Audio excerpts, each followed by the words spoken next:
नमस्कार दोस्तों, आप सभी का स्वागत है सेवार्थ सिविल सर्विसेज में। मेरा नाम है आयुष खटियार। देर है अंधेर नहीं है, इसलिए ये है लेक्चर नंबर 13 जनवरी से जून तक की घटनासार। Right, okay.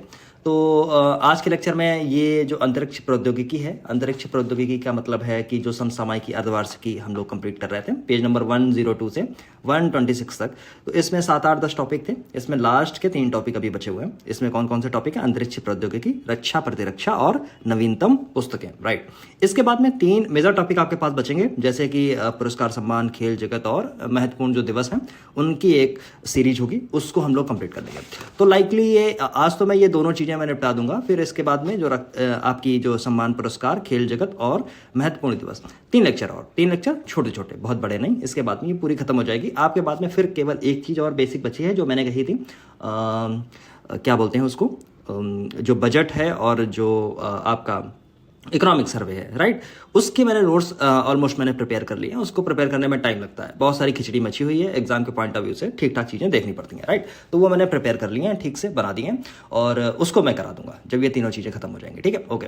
चलिए, ये अंतरिक्ष प्रौद्योगिकी है। अब जब आप पिछले वर्ष के जब पेपर उठाएंगे, जब आप देखेंगे, तो बेसिक चीजें जो पूछी जाती हैं लगभग यही पूछी जाती हैं अंतरिक्ष प्रौद्योगिकी से, कि कौन सा फला जो सैटेलाइट है वो किस देश का है, कैसे लॉन्च किया गया, या उसका रॉकेट कौन सा था, या समटाइम्स ऐसा आ जाता है कि आपको मैचिंग करनी होती है ना। राइट, कि फला देश की फला जो एरोस्पेस एजेंसी है। राइट, ऐसे ऐसे करके मैचिंग आपको करनी होती है। ओके, ठीक है। अगर कोई मेजर इवेंट हुआ है तो उसको जरूर पूछ लिया जाता है। ठीक, जैसे जेम्स वेब की पहले सवाल बन चुके हैं, चंद्रयान पे सवाल बनना बहुत लाजमी था। राइट, तो ये सारी चीजें इस बार तो बनना चाहिए था, और हो सकता है कि इस बार बने भी। ठीक है, ओके। खैर, अब है इसमें अंतरिक्ष प्रौद्योगिकी में पहला हमारा टॉपिक है। इसमें लिखा है चीन का चंद्र मिशन है चांग-ई 6, चंद्र सतह के नमूने से लेकर पृथ्वी तक सुरक्षित लौट आया है। अच्छा, इसमें बहुत सारे आपको टॉपिक मिलेंगे अंतरिक्ष प्रौद्योगिकी में, लेकिन इसमें जो ये वाला टॉपिक है ये अति महत्वपूर्ण है। देखिए, 2-3 चीजें अब कंपटीशन चलेगा। एक इस वाले टॉपिक में एग्जाम में ये आएगा या नहीं आएगा, एक कंपटीशन इसका चलेगा। एक कंपटीशन चलेगा सुनीता विलियम्स और बैरी विल्मोर, जो इंटरनेशनल स्पेस स्टेशन पे जो फंस गए हैं, उनका जो स्टारलाइनर एक विमान था वो वापस इस समय आ गया, तो एक इसका कंपटीशन चलेगा। राइट, तीसरा कंपटीशन चलेगा, मुझे लगता है कि जो अभी हाल ही में जो अभी चर्चा में है, वो एक नासा का एक मिशन है, आर्टिमस 2। आई थिंक मैं सही याद कर पा रहा हूँ, आर्टिमस 2। राइट, चंद्रयान के लिए जो जाने वाला है 2025 के आसपास। ठीक है, उसकी तैयारियां घनघोर तरीके से चल रही हैं। ठीक है, तो ये सारी चीजें, इनमें 3-4 चीजों में, हाँ, एक है GSAT 20। इन 4-5 चीज़ों में मुझे लगता है कि कंपटीशन चलेगा कि एग्जाम में कौन आएगा। राइट, तो इन जो बेहतर चीज़ें हैं उनको जरा ढंग से करेंगे, बाकी चीज़ें बढ़ाएंगे। ठीक है, तो सीन ये है, देखिए आराम से समझिए, कि चाइना अब पूरी दुनिया में जब चंद्रमा पे जाने की होड़ थी सोवियत यूनियन और USA के बीच में, चाइना उस समय कहीं स्टैंड नहीं करता था, इंडिया इस समय कहीं स्टैंड नहीं करता। लेकिन अब हम लोग आगे निकल के आए, उसमें चाइना भी बहुत आगे जब जा चुका है, सेकंड लार्जेस्ट इकोनॉमी है पूरी दुनिया के अंदर, तो इसलिए नए नए तरीके इन्होंने भी अपनाने चालू किए हैं। तो ये बहुत बहुत महत्वाकांक्षी मिशन है पूरी दुनिया के लिए, और ये एक अपने आप में उपलब्धि है। चंद्रमा की सतह से जो नमूने ये लेके लौटे हैं। ठीक है, हमने जो अपना चंद्रयान 3 भेजा था, वो नमूने उसने नहीं जुटा पाया, लेके नहीं आ पाया। हालांकि बहुत सारी बेसिक जानकारी हम लोगों ने बहुत सारी जुटा ली उसके साथ में। लेकिन अब इसमें आप देखेंगे तो ये जो सतह से, पहली बात तो देखिए लॉन्च कब किया गया था, तो ये एक नाम याद रख लेना, चांग-ई 6। राइट, ओके, ठीक है। और चंद्रमा के दक्षिणी, जैसे ये चंद्रमा है, इसके दक्षिणी ध्रुव के आसपास में ये टपका था जाके, और टपका था मतलब सॉफ्ट लैंडिंग करी थी। 25 जून 2024 को इसको वापस लौट आया है अंतरिक्ष अन्वेषण के लिए। इसकी बेसिक मैं चीजें आपको बता देता हूं, जैसे जैसे मोटी मोटी चीजें हैं। जैसे चाइना की अंतरिक्ष एजेंसी है CNSA। अच्छा, अंतरिक्ष एजेंसी जरूर रट के जाना, जैसे नासा USA की है, JAXA JAXA किसकी है? जापान की है, याद रख लेना। CNSA किसकी है? चाइना की है। रॉसकोमॉस किसकी है? रशिया की है, याद कर लेना बिल्कुल। इसरो इंडिया की है। ऐसे करके चीजें कुछ बेसिक चले जाना। ठीक है, ओके। तो के अनुसार चंद्रमा के दक्षिणी ध्रुव पे ये उतरा, और उसमें चीन मतलब जब ये वापस आया तो उत्तरी चीन के मतलब आंतरिक मंगोलिया स्वायत्त क्षेत्र के यहाँ है सिंजिवांग बैनर में पूर्व निर्धारित क्षेत्र में उतारा गया। ठीक है, ओके, चलो ठीक। वापसी करने वाला ये गया था 4 जून को, इसकी वापसी की शुरुआत कर दी गई थी, ठीक है। और इसमें कुछ कुछ चीज़ें जैसे लिखी हैं, जैसे महत्वपूर्ण बात ये है, जैसे ये सबसे महत्वपूर्ण बात है, ये दक्षिणी ध्रुव के एटकन बेसिन में उतरकर इसने इतिहास रच दिया। दक्षिणी ध्रुव पर आपको याद होगा कि जो चंद्रयान 3 था, दक्षिणी ध्रुव पर लैंड करने वाला दुनिया का पहला देश इंडिया बना, लेकिन ये एटकन, दक्षिणी ध्रुव के एटकन बेसिन में जो उतरा है, ये दुनिया का पहला ऐसा देश चाइना बना है। याद रखना एटकन बेसिन है कहाँ। अभी मैं आगे और सी बेसिन बताऊंगा और से क्रेटर बताऊंगा, इसलिए हो सकता है कि कभी आपसे ये पूछ दिया जाए एटकन बेसिन और एक ऑप्शन में लिखा हुआ आपके सामने, तो कई जगह सब्स्टिट्यूट करने के लिए मज़ा आ जाएगा इसमें और कई जगह आंसर लगाने के लिए, ठीक है। तो उतरने वाला चाइना एक पहला देश बन गया और इसको जो लॉन्च किया गया था, लॉन्च डेट ये है 3 मई, ठीक है। वापस कब आया? वापस ये आया 25 तारीख को, देखिए यहाँ पे लिखा हुआ है 25 तारीख को, राइट, याद रखना। और हाँ, रॉकेट महत्वपूर्ण, यहाँ पे बोल्ड होना चाहिए था, लॉन्ग मार्च 5Y8, लॉन्ग मार्च 5Y8 रॉकेट के द्वारा इसको प्रक्षेपण किया गया था। 4 घटक हैं, एक ऑर्बिटर है, एक लैंडर है, एक एसेंडर है और एक क्या है, पुनः प्रवेश मॉड्यूल शामिल था। मतलब 4 घटकों का ये है। अच्छा, एक चीज़ और है, इसका जो ऑर्बिटर है उसमें पाकिस्तान का भी एक सेंसर टाइप का समथिंग ऐसा कुछ लगा है छोटा सा, राइट। तो जब ये वहाँ पहुँचा तो पाकिस्तान में तालियां बजने लगी, मतलब उनको लगा कि शायद उनका मिशन ये पूरा हो गया ऊपर जाने का, तो उन्होंने अपनी तरीके से भुनाने का प्रयास किया, जो कि एक बचकानी हरकत थी। हालांकि उसमें आपका क्या योगदान है वहाँ तक पहुँचने का? कोई योगदान नहीं है, राइट। तो इसमें 53 दिन के इस मिशन के भेजा गया था और ये एजेंसी का नाम लिखा हुआ है। कुछ बेसिक चीज़ें हैं, इन सारी चीज़ों को आपको समझते हुए चलना है, ओके। हाँ, तो ये पहला प्रयास है। चीन अब दुनिया का पहला ऐसा देश बन गया जिसमें चंद्रमा के दूरस्थ हिस्से पर यान की सफल लैंडिंग करके वहाँ से नमूने वापस आ गया है, ओके। अच्छा, फिर एक चीज़ और ये लिखी हुई है, लॉन्ग जो चांगी 6 है मिशन के लैंडर पर फ्रांस सिटी और यूरोपियन अंतरिक्ष एजेंसी के कुछ उपकरण तैनात हैं, ठीक, जबकि ऑर्बिटर पर पाकिस्तान का पेलोड को स्थापित किया गया। इसी की मैं बात कर रहा था। तो पाकिस्तान में ये बड़ी न्यूज़ बन गई थी, हमने तो बचकानी हरकत थी। हालांकि ऐसी हरकतें पाकिस्तान को करनी नहीं चाहिए। हाँ, योगदान है, नो डाउट योगदान है, लेकिन ऐसी हरकतें करने की बनी है। अब बात वो जो इसमें लिखी नहीं है, ठीक है, आगे मैगजीन आएगी उसमें लिख के आएगी, बट अभी मैं इसको बता दे रहा हूँ।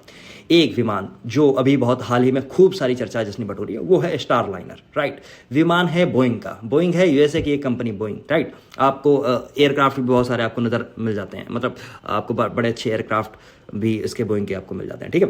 तो इसमें 2 लोग गए थे, सुनीता विलियम्स और बैरी विल्मोर, याद रखना नाम, सुनीता विलियम्स और बैरी विल्मोर। 5 जून को, मतलब 5 जून को कैप कैनावरेल से इसको लॉन्च किया गया था और ये मिशन था मात्र 8 दिन का, ठीक है। हुआ ये, अब जब ये पहुंच रहा था तो उस समय हीलियम लीक की जानकारी मिलती है नासा और बोइंग को। तो ये हुआ है कि इसको वापस आना उतना सेफ नहीं था, इन दोनों लोगों को वापस लाना। तो इनको अब ये लोग अटक गए हैं। अब अटके ये कब तक हैं? तो उम्मीद है फरवरी 2025 में एक विमान भेजा जाएगा और जिससे इन दोनों लोगों को वापस आना होगा। मतलब ये गए थे 8 दिन के लिए और अब 8 महीने वहाँ पे रुकेंगे, ठीक है, याद रख लेना, ठीक। अच्छा, जो अभी आपने ये भी देखा 2-3-5 दिन पहले एक न्यूज़ बनी थी, स्टार लाइनर जब लैंड किया उसको आपने देखा सॉफ्ट लैंडिंग का मतलब छतरे से ऐसे करके उसको उतारा गया, ठीक है। तो उसमें आप याद रखेंगे कहाँ पे वो उतरा, तो याद रख लेना इसको, न्यू मैक्सिको एक जगह है, न्यू मैक्सिको में वाइट स्टैंड स्पेस हार्बर करके ऐसी कोई जगह है, वाइट स्टैंड ऐसे मतलब समथिंग ऐसे ही है, आप चेकआउट उसको कर सकते हैं, देख के एक बार याद कर लेना। तो ये महत्वपूर्ण सूचना थी, इससे प्रश्न आने की संभावना बने रहेगी। याद रखना कौन सा विमान था, स्टार लाइनर था, बोइंग का था, राइट, बोइंग का था, स्टार लाइनर था। अच्छा, एक मिशन जिसकी मैंने बात की थी, हो सकता पूछा जाए, एक बहुत महत्वाकांक्षी मिशन है ये, अपोलो 17 के बाद में आर्टेमिस 2 यूएसए के द्वारा, ठीक है। इसको भेजा जाएगा SLS रॉकेट से, ठीक है। अभी आपको पता होगा कि बहुत सारी चीज़ों में जो एलन मस्क का जो रॉकेट है फाल्कन 9 उसको हम लोग यूज़ करते हैं। हम लोग क्या मतलब पूरी दुनिया यूज़ करती है। इंडिया ने अभी जो GSAT लॉन्च किया है, GSAT 20, उसको भी लॉन्च किया था फाल्कन 9 से। क्यों लॉन्च किया था, अभी मैं जब ये टॉपिक आगे आएगा तो मैं बताऊंगा क्यों लॉन्च किया था, ठीक है। तो एक टॉपिक ये है कि ये जो आर्टेमिस 2 जिसको लॉन्च किया जाएगा तो SLS रॉकेट से लॉन्च किया जाएगा। SLS रॉकेट बहुत सुपर हैवी पेलोड के लिए और रीयूजेबल है, राइट, इसके लिए इसको लॉन्च किया जाता है। ठहर, आगे की बात, ओके, राइट। अब ये सेकंड टॉपिक है, अग्निकुल कॉस्मॉस द्वारा अग्निबाण रॉकेट का सफल परीक्षण किया गया, ओके, ठीक है। अब ये अग्निकुल कॉस्मॉस क्या है और दूसरी बात है अग्निबाण रॉकेट क्या है। दो चीज़ें यहाँ पे महत्वपूर्ण हैं। तो एक चीज़ पे हम लोग पहले इस पे फोकस करते हैं, अग्निकुल कॉस्मॉस। एक ये प्राइवेट कंपनी है, इंडिया की एक प्राइवेट कंपनी है, ठीक है। और इसने एक अग्निबाण नाम से एक रॉकेट का सफल परीक्षण किया है, ओके। अब ये जो सफल परीक्षण इसका हुआ है तो इसमें इसकी खासियत क्या है? तो सबसे बड़ी बात है कि ये जो अब देश की पहली निजी लॉन्च पैड से ये इसको लॉन्च किया गया, 3D प्रिंटेड है। ये जो आपका रॉकेट है 3D प्रिंटेड है। और दूसरी चीज़ है सेमी क्रायोजेनिक है, इस बात को ध्यान रखना, सेमी क्रायोजेनिक रॉकेट है। अग्निबाण कंपनी है अग्निकुल कॉस्मोस। अग्निकुल कॉस्मोस है कौन सा रॉकेट? अग्निबाण, ठीक। सेमी क्रायोजेनिक है, 3D प्रिंटेड। ये इतनी चीज आपको याद रखनी है, ठीक है। अब ये कहाँ से? तो चेन्नई की कंपनी है अग्निकुल कॉस्मोस का। यह सफलता प्राप्त करने वाली दूसरी कंपनी बन गई है, क्योंकि आपने ये नाम खूब सारा सुना होगा, स्काई रूट एरोस्पेस, ठीक है। इससे पहले भी बहुत सारी इसकी बातें होती रही हैं पहले से। अच्छा, लॉन्च कहाँ से किया है? तो वही अपनी पुरानी जगह श्रीहरिकोटा के सतीश धवन अंतरिक्ष केंद्र के भीतर एक पहला निजी लॉन्च पैड जो बनाया गया, धनुष से एकल रॉकेट अग्निबाण सॉर्टेड, ठीक। सब ऑर्बिटल टेक्नोलॉजी डिमॉन्स्ट्रेटर, ये सब चीज़ें याद नहीं करनी है, धनुष को याद रख लेना, एग्जाम के पॉइंट ऑफ व्यू से पढ़ के चलना है, बाकी कहानी होती है, ठीक है। डेट ये है 30 मई। धनुष को याद रख लेना है, श्रीहरिकोटा के अंदर से ही, ठीक है। रॉकेट 8 किलोमीटर ऊंचाई तक गया, और इसमें यह भी बोला है कि आगे अगर जरूरत पड़ी तो ये 700 किलोमीटर की ऊंचाई तक चला जाएगा, 100 किलोग्राम पेलोड के साथ में, ठीक है। अग्निबाण सॉर्टेड याद रखना, सॉर्टेड इसको नाम दिया गया था, ठीक है। बस, और कुछ भी नहीं है, ठीक। और क्या है? हाँ, जो सेमी क्रायोजेनिक था वो मैंने बता दिया आपको, सेमी क्रायोजेनिक है। अच्छा, द्रव्यमान यानी इसका मास कितना है? तो 14,000 किलोग्राम है, 18 मीटर लंबा है। ऐसी कुछ बेसिक चीज़ें होती हैं, हालांकि बहुत इस पर ध्यान देने की आवश्यकता नहीं, लेकिन एक बार याद रख लेना, 18, 14,000 और अर्ध क्रायोजेनिक, तो इसको बोल्ड कर दिया, बस ऐसे ही आपको पढ़ के आगे निकल जाना है, ठीक है। इसमें बहुत सारे लोग जुड़े हुए हैं, 200 से ज़्यादा इंजीनियर हैं, मान लीजिए 170 से होते तो क्या मतलब था उसका। हाँ, राष्ट्रीय दलहन अनुसंधान और विकास केंद्र इसमें देखते हैं क्या है आगे, इससे जुड़ी हुई है, और 45 दिन पूर्व, और इसरो के 45 पूर्व वैज्ञानिक काम कर रहे हैं, ठीक। अच्छा, एक चीज़ और देखिए, क्या ज़रूरत क्या है इसकी, राष्ट्रीय दलहन अनुसंधान और विकास केंद्र की, ठीक। जैसे कि IIPR है, Indian institute of Pulsar research, वो इस समय कानपुर में है, तो ये आपको देखना है ये कहाँ पे है, ठीक। गूगल करके एक बार देख लेंगे, यहीं लिख लेंगे तो फायदा हो जाएगा उसका आपको कहीं ना कहीं, राइट। चलो, अब है नासा का प्री फायर मिशन के तहत छोटा जलवायु उपग्रह भेजा गया। बहुत बड़ी घटना नहीं है, केवल आपको जानना ये है कि नासा ने एक तो भेजा है, ठीक। मिशन इनका क्या था? प्री फायर मिशन था। एक छोटा जलवायु उपग्रह क्लाइमेट के लिए इन्होंने छोटा सा उपग्रह भेजा, और कहाँ से भेजा है? तो न्यूजीलैंड के माहिया में रॉकेट लैब के लॉन्च कॉम्प्लेक्स 1 से। ये सब नहीं याद करना है, रॉकेट लैब के लॉन्च कॉम्प्लेक्स 1 है, माहिया याद कर लेना है, और न्यूजीलैंड है, बहुत छोटे आकार का है, ठीक है। प्री फायर मिशन में क्या होगा? जो इंफ्रा रेडिएशन है, जो इंफ्रारेड का प्रयोग करके मतलब ये चीज़ें समझी जाएंगी कि कहाँ क्या क्या समस्या पैदा हो रही है, ठीक है। ऊष्मा उत्सर्जन का अध्ययन करता है ध्रुवों पर, ठीक है, ऊपर नीचे ऐसे, और जटिल अंतर संबंध पर प्रकाश डालेगा। मतलब छोटा सा है, बहुत सारी इसमें चीज़ें नहीं आपको जाननी है, बस इतना जान लेना, जैसे थर्मल इंफ्रारेड स्पेक्ट्रोमीटर लगा होगा, जो इंफ्रारेड से जो चीज़ें हैं वो पता करने का प्रयास करेगा, ठीक है। फोटो वैसी वाली नहीं ले पाएगा, IR वाली फ़ोटो लेगा, ठीक है। चलो, ठीक है, चलो आगे बढ़ाओ। हाँ, अगला है अंतर्राष्ट्रीय चंद्र अनुसंधान स्टेशन के निर्माण को मंजूरी। Very important. जब मैं शुरुआत में जब 4 टॉपिक आपको बता रहा था, तो पता नहीं मैं कैसे भूल गया। अति महत्वपूर्ण, अति से अति महत्वपूर्ण, और इससे ज़्यादा महत्वपूर्ण एक सबसे बड़ी घटना जो 2 दिन पहले हुई। पहले इस बिंदु पे मैं आता हूँ, फिर वो मैं घटना आपको बताता हूँ। पहली घटना देखिए, ये है अंतर्राष्ट्रीय चंद्र अनुसंधान स्टेशन के निर्माण को मंजूरी देती है, और इसमें 2 कंट्री शामिल हैं, एक रशिया, दूसरे नंबर पे चाइना, राइट। एक रसिया, दूसरी चाइना, ठीक है। ओके, कहाँ गए, यहाँ आ जाओ, ऐसे जाएंगे तो कैसा होगा, राइट। तो ये जानकारी एक दी गई है कि प्रधानमंत्री जो आपके व्लादिमीर पुतिन हैं और चीन के साथ में मिलकर ये अंतर्राष्ट्रीय चंद्र अनुसंधान स्टेशन बना रहे हैं। ये स्टेशन याद रखना आप, चंद्रमा के साउथ पोल के आसपास आपको देखने को मिलेगी।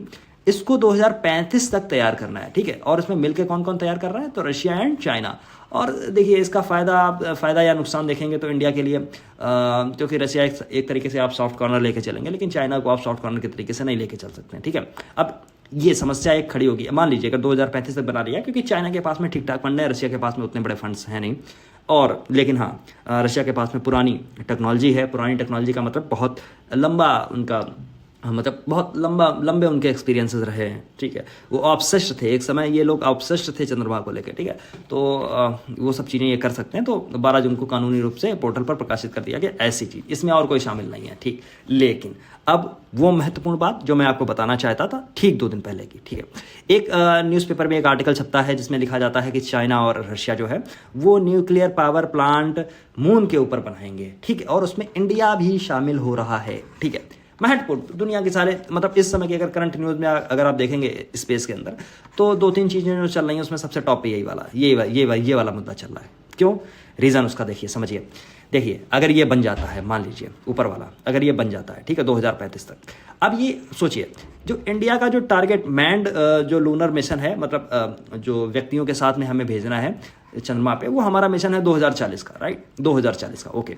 अच्छा 2040 का है, मान लीजिए हमें सपोर्ट चाहिए या हमें बहुत सारी चीज़ें चाहिए, तो उसके लिए हम अकेले पड़ जाएंगे, ठीक है। तो इस वाली योजना में अगर हम शामिल नहीं हो पाए तो हमारा प्रयास ये है कि हम जो ये न्यूक्लियर पावर प्लांट प्रोजेक्ट जो चलाया जा रहा है, जिसमें इंडिया शामिल होना चाहता है, और ऐसा आर्टिकल्स में आया है कि रशिया इसको लीड करेगा, प्लस चाइना एंड इंडिया इसमें शामिल हो रहे हैं, ठीक। अभी आगे क्या होगा न्यूज़ में अपने आप आ जाएगा, ठीक है। उम्मीद ये है इसमें कि आधा मेगावाट का एनर्जी वहाँ पे एनर्जी बनाएंगे ये लोग मिलके, और इंडिया का जो मिशन है, इंडिया इसमें दिलचस्पी इसलिए ले रहा है क्योंकि 2040 तक इनका मैंड लूनर मिशन जाने वाला है, ठीक है। तो ये दूसरी वाली घटना है, बहुत महत्वपूर्ण है, 2 दिन पहले अभी न्यूज़ में आई थी, ठीक है। अच्छा, रूसी अंतरिक्ष यात्री है, नाम याद कर लेना, ये आलेग कोनोनेक, पता नहीं है कैसा सा नाम है यार इनका, ये आलेग कोनोनेको, राइट, कोनोनेको, ठीक है। अंतर्राष्ट्रीय 1000 दिन पूरे करने वाले इनका बन गया रिकॉर्ड, ठीक है। ये पांचवें बार गए थे और अलग अलग टाइम पे, एक बार में 1000 दिन इन्होंने नहीं पूरे किए, इंटरनेशनल स्पेस स्टेशन पे इन्होंने पूरे किया, ठीक है। 1000 दिन पूरे करने वाले दुनिया के पहले अंतरिक्ष यात्री बन गए, ठीक है। और ये है रशिया के। इससे पहले जो रिकॉर्ड था वो था इनका गेनाडी पडालका, 878 डेज का था। इन्होंने 1000 दिन पूरे कर जाएंगे, और 1000 दिन ही क्या, जो इनका जो सिस्टम है उसमें ऐसा मिल रहा है कि जैसे जब ये लौट के आएंगे तो 1110 दिन लगभग बीत चुके होंगे एक बार, ठीक है। अच्छा, ये इनकी 5वीं उड़ान थी, ठीक है, 5वीं उड़ान में ये पूरा कर रहे हैं। ISS के तीसरी बार कमांडर भी रहे हैं, और ये सारी सब बातें हैं कि उनकी आखिरी उड़ान जो थी 15 सितंबर 23 को हुई थी। सोयूज आपको पता है, सोयूज ये पुराने मिशन है, जब USSR हुआ करता था फिर विघटन हो गया था, आज भी उसी नाम से चलाते हैं। सोयूज MS-24 इस स्पेसक्राफ्ट को अंतरिक्ष स्टेशन पर भेजा गया था, और अंतरिक्ष स्टेशन पर वापसी उनकी सितंबर 24 में होगी, लगभग हो रही होगी या फिर होने वाली होगी, ऐसे कुछ आसपास होगा, ठीक है। 2008 से अब तक 5 बार उन्होंने अंतरिक्ष की यात्रा की है, ठीक है। तो ये 5वीं यात्रा थी, और 1110 हो जाएंगे, मतलब टोटल उन्होंने गेनाडी पडालका का 878 वाला जो रिकॉर्ड था उसको उन्होंने ब्रेक कर दिया, ठीक है। ये 878 से पहले एक रिकॉर्ड और हुआ करता था, USA की एक थी, मुझे तो नाम नहीं याद आ रहा, ऐसा कुछ था, इन्होंने वो रिकॉर्ड तोड़ा था। एनीवे, अब आ जाता हूँ मैं अगले पॉइंट पे, इंपॉर्टेंट पॉइंट है। देखिए लिखा है इसरो द्वारा पुष्पक का तीसरा सफल परीक्षण किया गया। अच्छा, पुष्पक है क्या? देखिए जब यहाँ तक आप आएंगे तो आप ऐसे छोटी छोटी चीज़ें आप पढ़ेंगे तो आपको कुछ बेसिक जानकारी आपको और इंटरलिंक में इसमें कर देता हूँ, ठीक है। देखिए ये एक तो पुनः प्रयोग है, रीयूजेबल है। होता क्या है, एक रॉकेट जो ऊपर, मान लीजिए मैं छोटी बेसिक चीज़ें आपको बता दूं, याद रहने में शायद आसानी हो। रॉकेट लॉन्च किया गया, रॉकेट ऊपर जाके अलग अलग हिस्सों में खुल जाता है, फिर इसके बाद जो इसका पेलोड होता है वो फिर ऊपर चला जाता है और चक्र जैसा भी उसको भेजा जाएगा उस तरीके से। रीयूजेबल रॉकेट क्या होता है कि मान लीजिए रॉकेट लॉन्च किया, ऊपर चला गया और कहीं खराबी हो गई, या मान लीजिए नहीं भी खराबी हो गई तो इसने पेलोड ऑफ कर दिया, और पेलोड के बाद में इसको आराम से रॉकेट को नीचे उतार लिया गया, ठीक है। उतार कैसे किया गया, मतलब ऊपर से बहुत सारे पैराशूट टाइप कैसे लगे होंगे, या जो भी इनका सिस्टम, या थ्रस्टर लगे होंगे, रिवर्स थ्रस्टर लगे होंगे, ठीक है। तो इस तरीके से इसको उतार गया तो दोबारा रीयूज हो गया।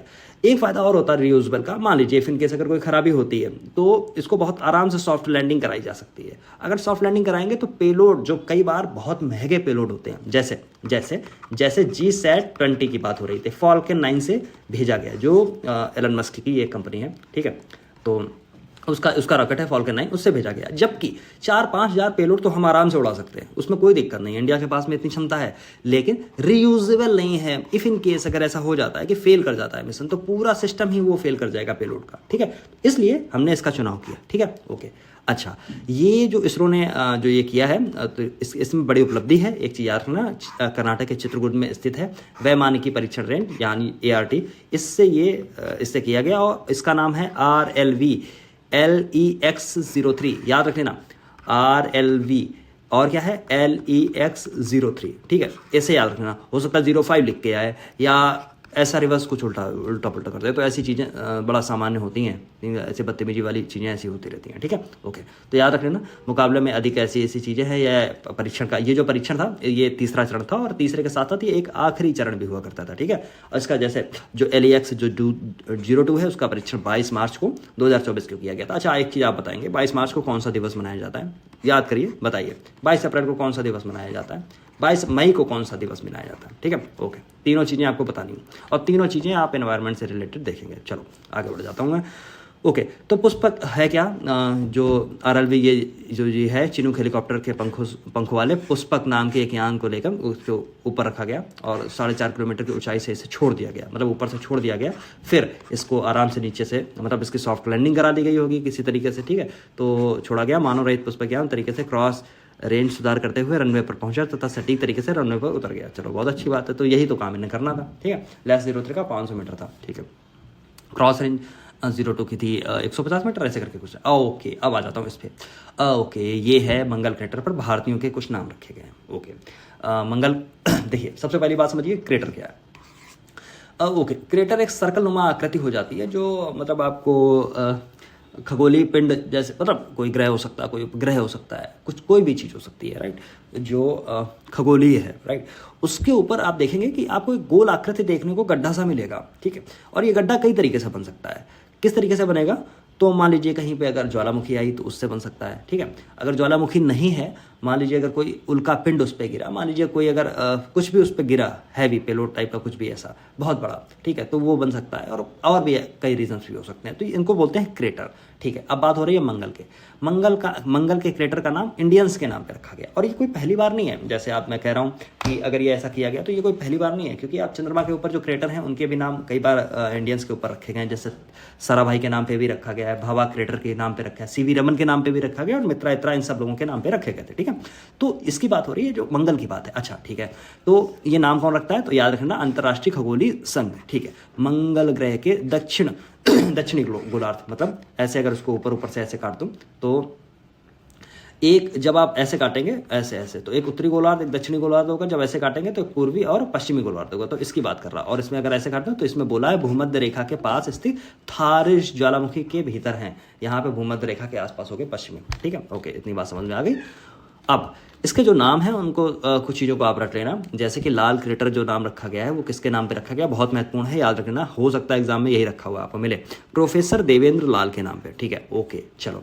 वहीं मुरसान क्रेटर का नाम भारत के उत्तर प्रदेश के मुरसान शहर से लिया गया है, मुरसान शहर के लिया है, जबकि हिल्सा क्रेटर का नाम भारत के बिहार के हिल्सा शहर के नाम पे रखा गया है। तो ये एकदम रट जानी चाहिए आपको, चीज़ रट लेना है इसको। मैं ऐसे लिखूंगा, ओके, कहाँ गए, ऐसे मत जाओ, ओके, ठीक है। तो इसका मतलब है रट लेना, ठीक है, रट लेना, ठीक है। तो हिल्सा है, हिल्सा क्रेटर है, मुरसान क्रेटर है, लाल क्रेटर है। लाल क्रेटर का नाम है प्रोफेसर देवेंद्र लाल के नाम, वहाँ सुरेंद्र लाल भी हो सकता है, ऑप्शन में आपको लिख के मिले, या कुछ और मिल जाए, राइट, ठीक है। मुरसान जहाँ उत्तर प्रदेश के हाथरस जिले में स्थित है, वहीं हिल्सा बिहार के नालंदा जिले में स्थित है। सोचने वाली बात है कि ये ऐसा क्यों ऐसा किया गया हिल्सा और इनके सब के नाम पे, हाथरस के नाम पे।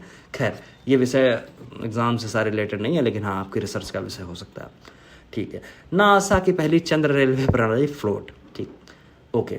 नई चीज़ें हो रही हैं, तो बस कुछ चीज़ें ऐसी होती हैं कि केवल आपको उसकी हेडिंग रखनी चाहिए। जैसे नासा की पहली चंद्र रेलवे प्रणाली फ्लोट, एग्जाम में आएगा। फ्लोट एक चंद्र रेलवे प्रणाली विकसित करने वाला देश है, रशिया ऑप्शन में होगा, चाइना होगा, और आपका क्या बोलता हूँ USA ऑफ कोर्स होगा।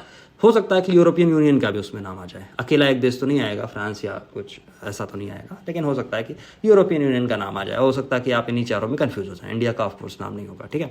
तो पहली चंद्र रेलवे प्रणाली की महत्वाकांक्षी परियोजना है, उसका अनावरण किया है। फ्लोट मतलब ट्रैक पर लचीला लेविटेशन क्या होता है, अब इसको जानने की कोशिश आगे कभी करूंगा मैं, ठीक है।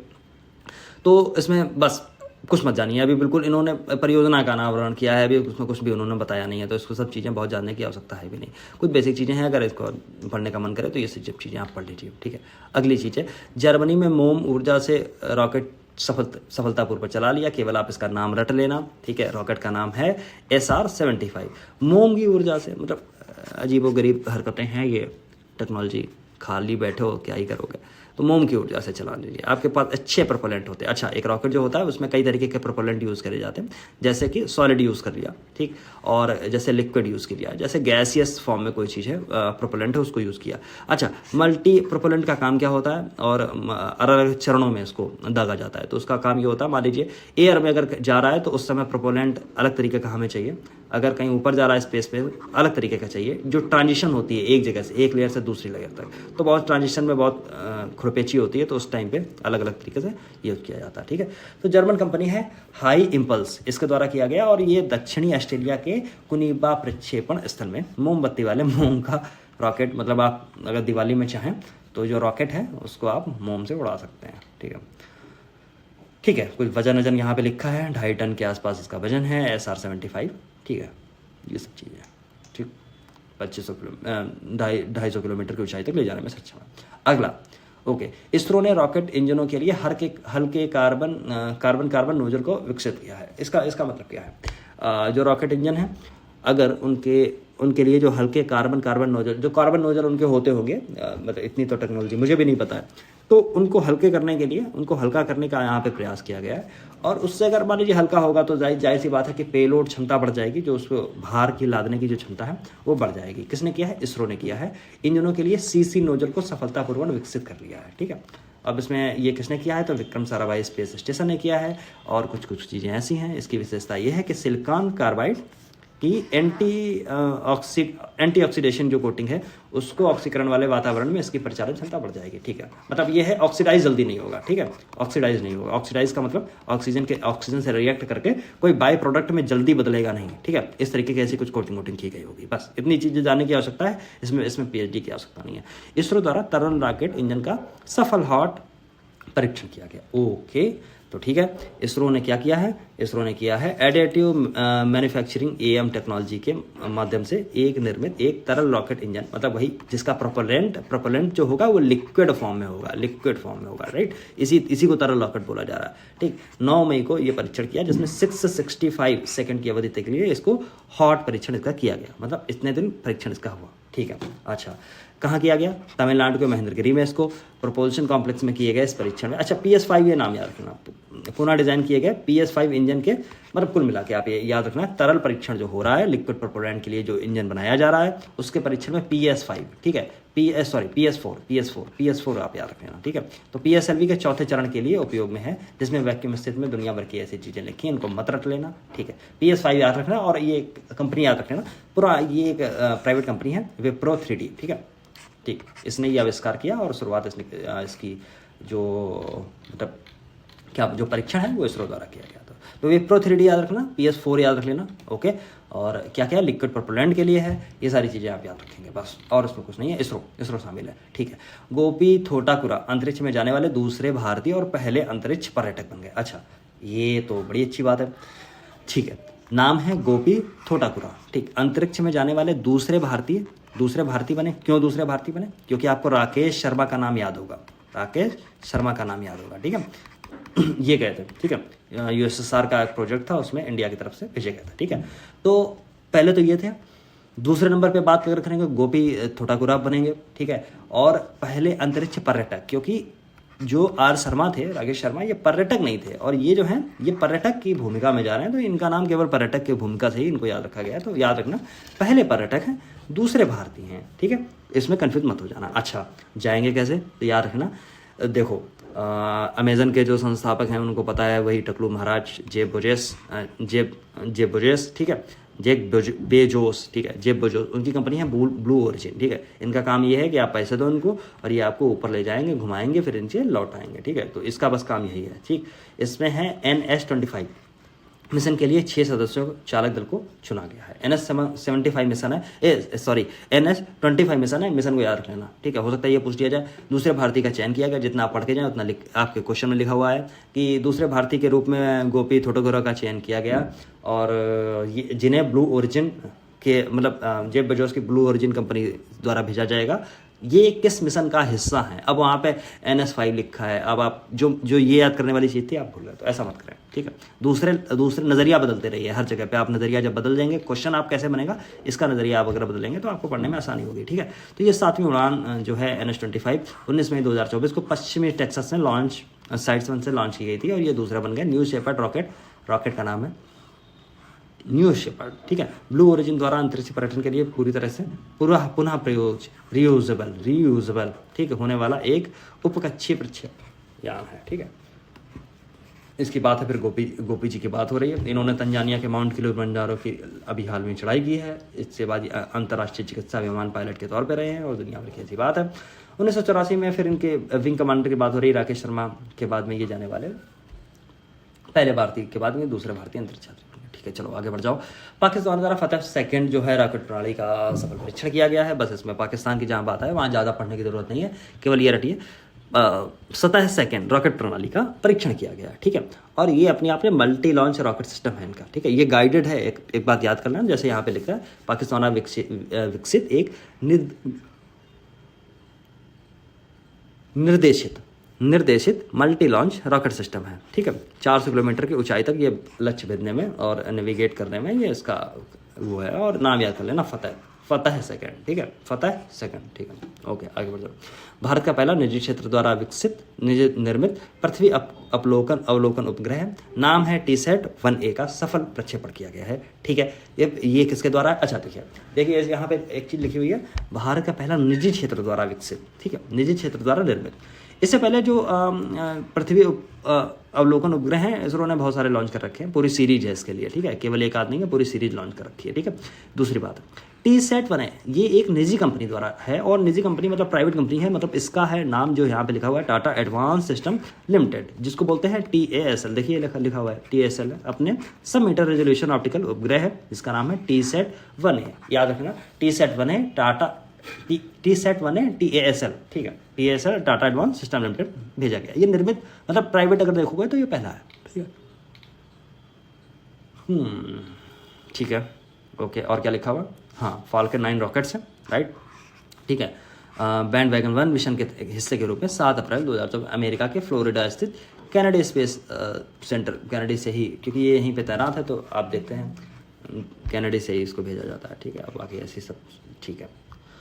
का निर्माण किसने किया है? लैटिन अमेरिकी कंपनी है सेटेलॉजिक इंक के सहयोग से इसका किया निर्माण किसने किया है? टाटा एडवांस सिस्टम लिमिटेड ने। ठीक है, वेट इसका याद कर लीजिए 50 किलोग्राम होगा।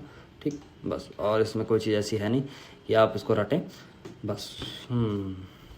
चलो, अच्छा, चंद्रयान 3 के लैंडिंग के लिए जो स्थल है उसको शिव शक्ति को अंतरिक्ष क्या बोल रहा है अंतर्राष्ट्रीय खगोलीय संघ की मंजूरी दे दी। अच्छा, बात देखिए, मोटी सी बात ये समझिए, चंद्रयान 3 जो था वो जहाँ पे लैंड हुआ उसका नाम जो रखने की कोशिश की गई थी वो शिव शक्ति नाम रखा गया था। और उसको दरअसल क्योंकि ये अभी इंडिया ने नाम रखा, अगर इसको इंटरनेशनली ही ऐसे ही एक्सेप्टेंस इसको मिल जानी है तो इस चीज़ को आप याद रखना कि उसको जो ISA है जो IAU है, मतलब इंटरनेशनल एस्ट्रोनॉमिकल यूनियन, उसकी मंजूरी मिलना अनिवार्य है, इसलिए इसको मंजूरी मिल गई है। ठीक है, अच्छा, इसमें दूसरी चीज़ और एक बोल्ड में लिखी होनी चाहिए थी, जो यहाँ पे लिखी नहीं है, आपको यहाँ पे मिलेगी।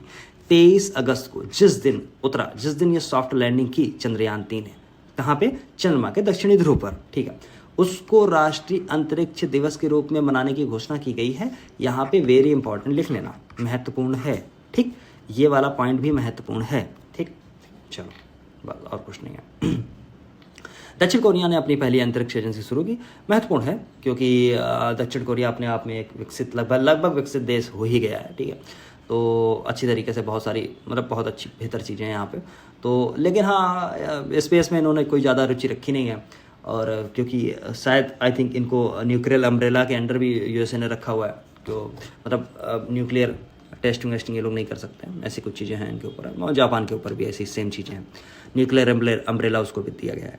तो इन लोगों ने इसमें बहुत ज़्यादा कोशिश की नहीं है। हालांकि ये ऑटोमोबाइल और ये उसमें इलेक्ट्रॉनिक्स में दुनिया में अपनी अलग छाप छोड़ दी। ठीक है, बहुत बड़े बड़े ब्रांड इन्होंने बना के दे दिए। ठीक है, तो चाहे ऑटोमोबाइल सेक्टर हो या फिर कोई इलेक्ट्रॉनिक्स होम अप्लाइंसेस का सेक्टर हो, आपके फ़ोन्स स्मार्टफोन्स का, इन सब में चीज़ों में इन्होंने महारत हासिल कर ली है। लेकिन अब ये देखिए, देश की पहली अंतरिक्ष एजेंसी है कोरिया एरोस्पेस एडमिनिस्ट्रेशन, इसकी शुभारंभ की घोषणा कर दी है। ठीक है, अच्छा, इसके बाद इनके राष्ट्रपति ने कहा कि दक्षिण कोरिया 2045 तक मंगल ग्रह पर उतरने की कोशिश है। मतलब दक्षिण कोरिया का जो उपग्रह होगा, मतलब जो भी चीज़ें इनकी हैं अंतरिक्ष अन्वेषण के लिए, इन्होंने 100 ट्रिलियन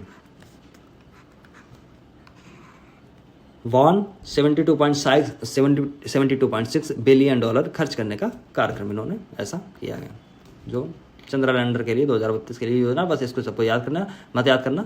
100 ट्रिलियन एक बार देख लो। 2045 तक मंगल इनकी जाने की योजना है, 32 तक इनका चंद्रा लैंडर के लिए योजना है। और कासा नाम याद रखना, कोरियन एरोस्पेस एडमिनिस्ट्रेशन, ये नाम आप याद रखना, ठीक है, ओके।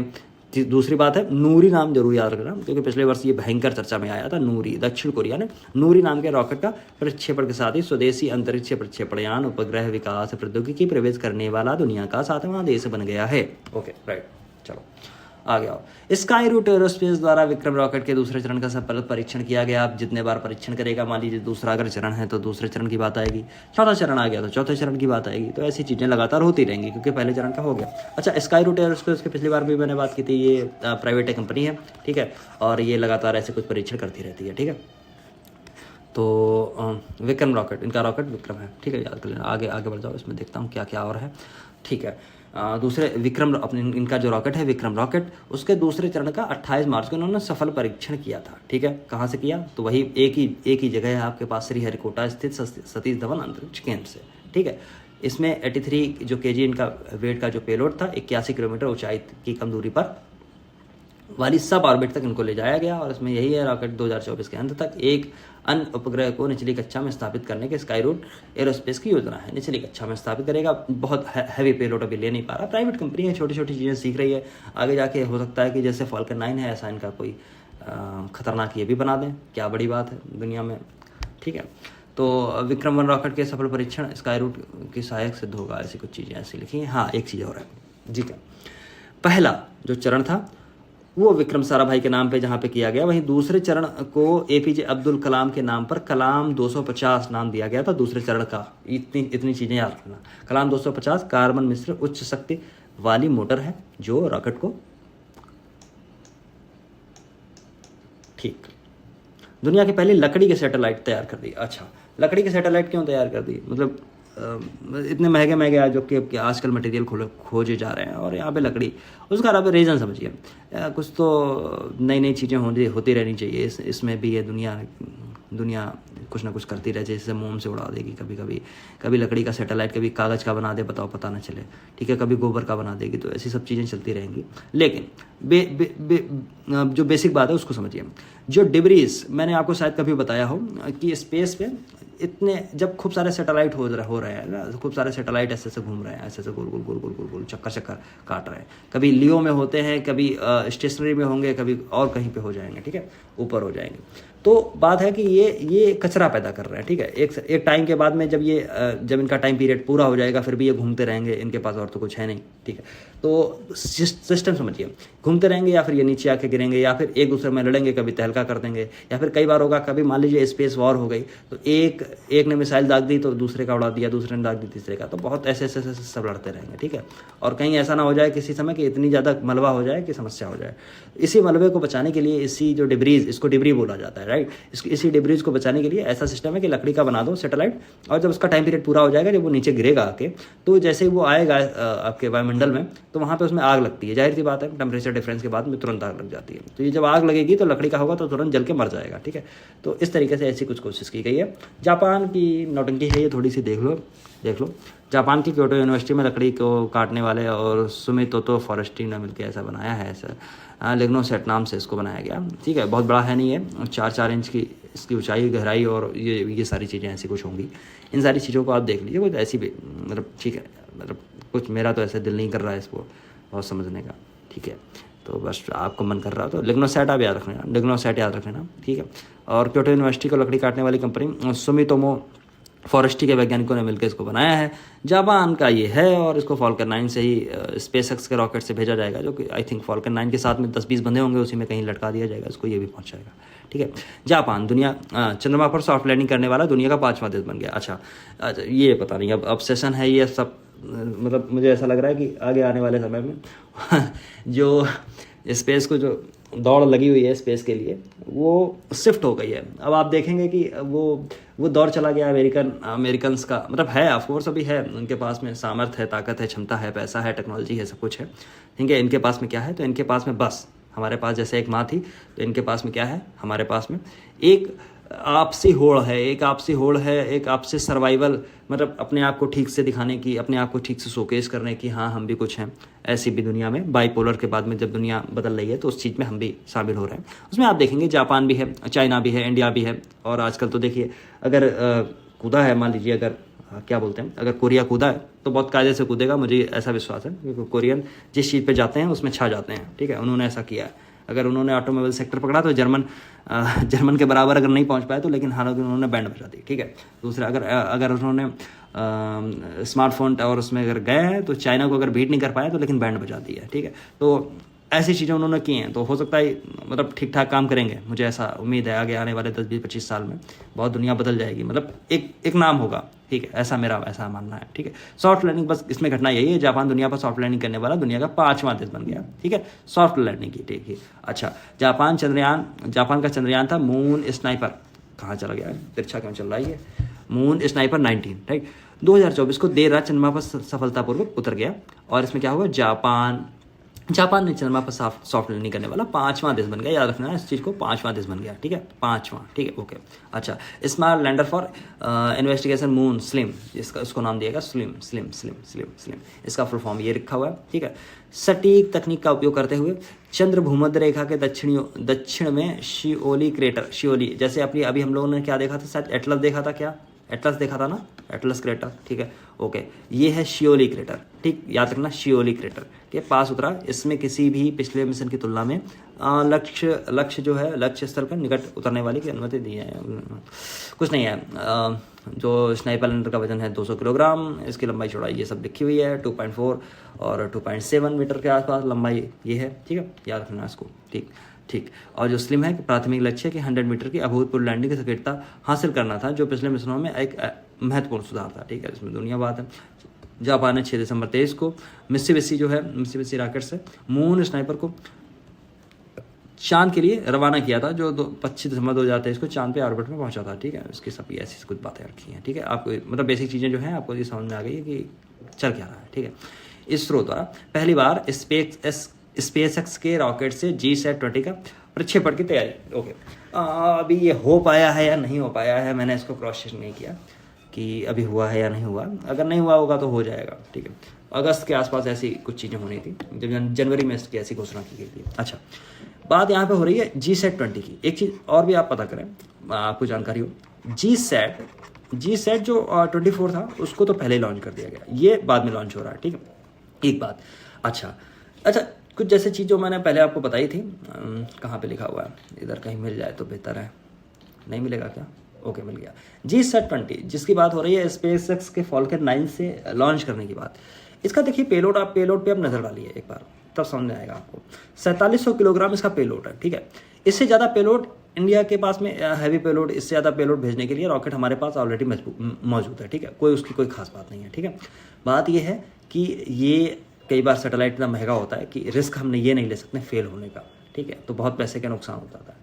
तो क्योंकि हमारे पास रीयूजेबल नहीं है, ठीक, ये याद रख लेना, रीयूजेबल नहीं है, राइट, इतने पेलोड के लिए, तो इसलिए हमने फॉल्कन 9 का चुनाव किया है, राइट। इससे पहले जो आई थिंक कौन सा था, हाँ, GSAT जो 24 था उसको हम लोगों ने शायद फ्रांस की मदद से भेजा, या मुझे ठीक से याद नहीं आ रहा, शायद फ्रांस की मदद से भेजा था, ठीक है। तो एक बात याद रखना, कारण समझिए, इसलिए, ठीक है, इसलिए हम गए हैं फॉल्कन 9 के पास में, ठीक। अच्छा, जो कि एक प्राइवेट कंपनी है, ठीक।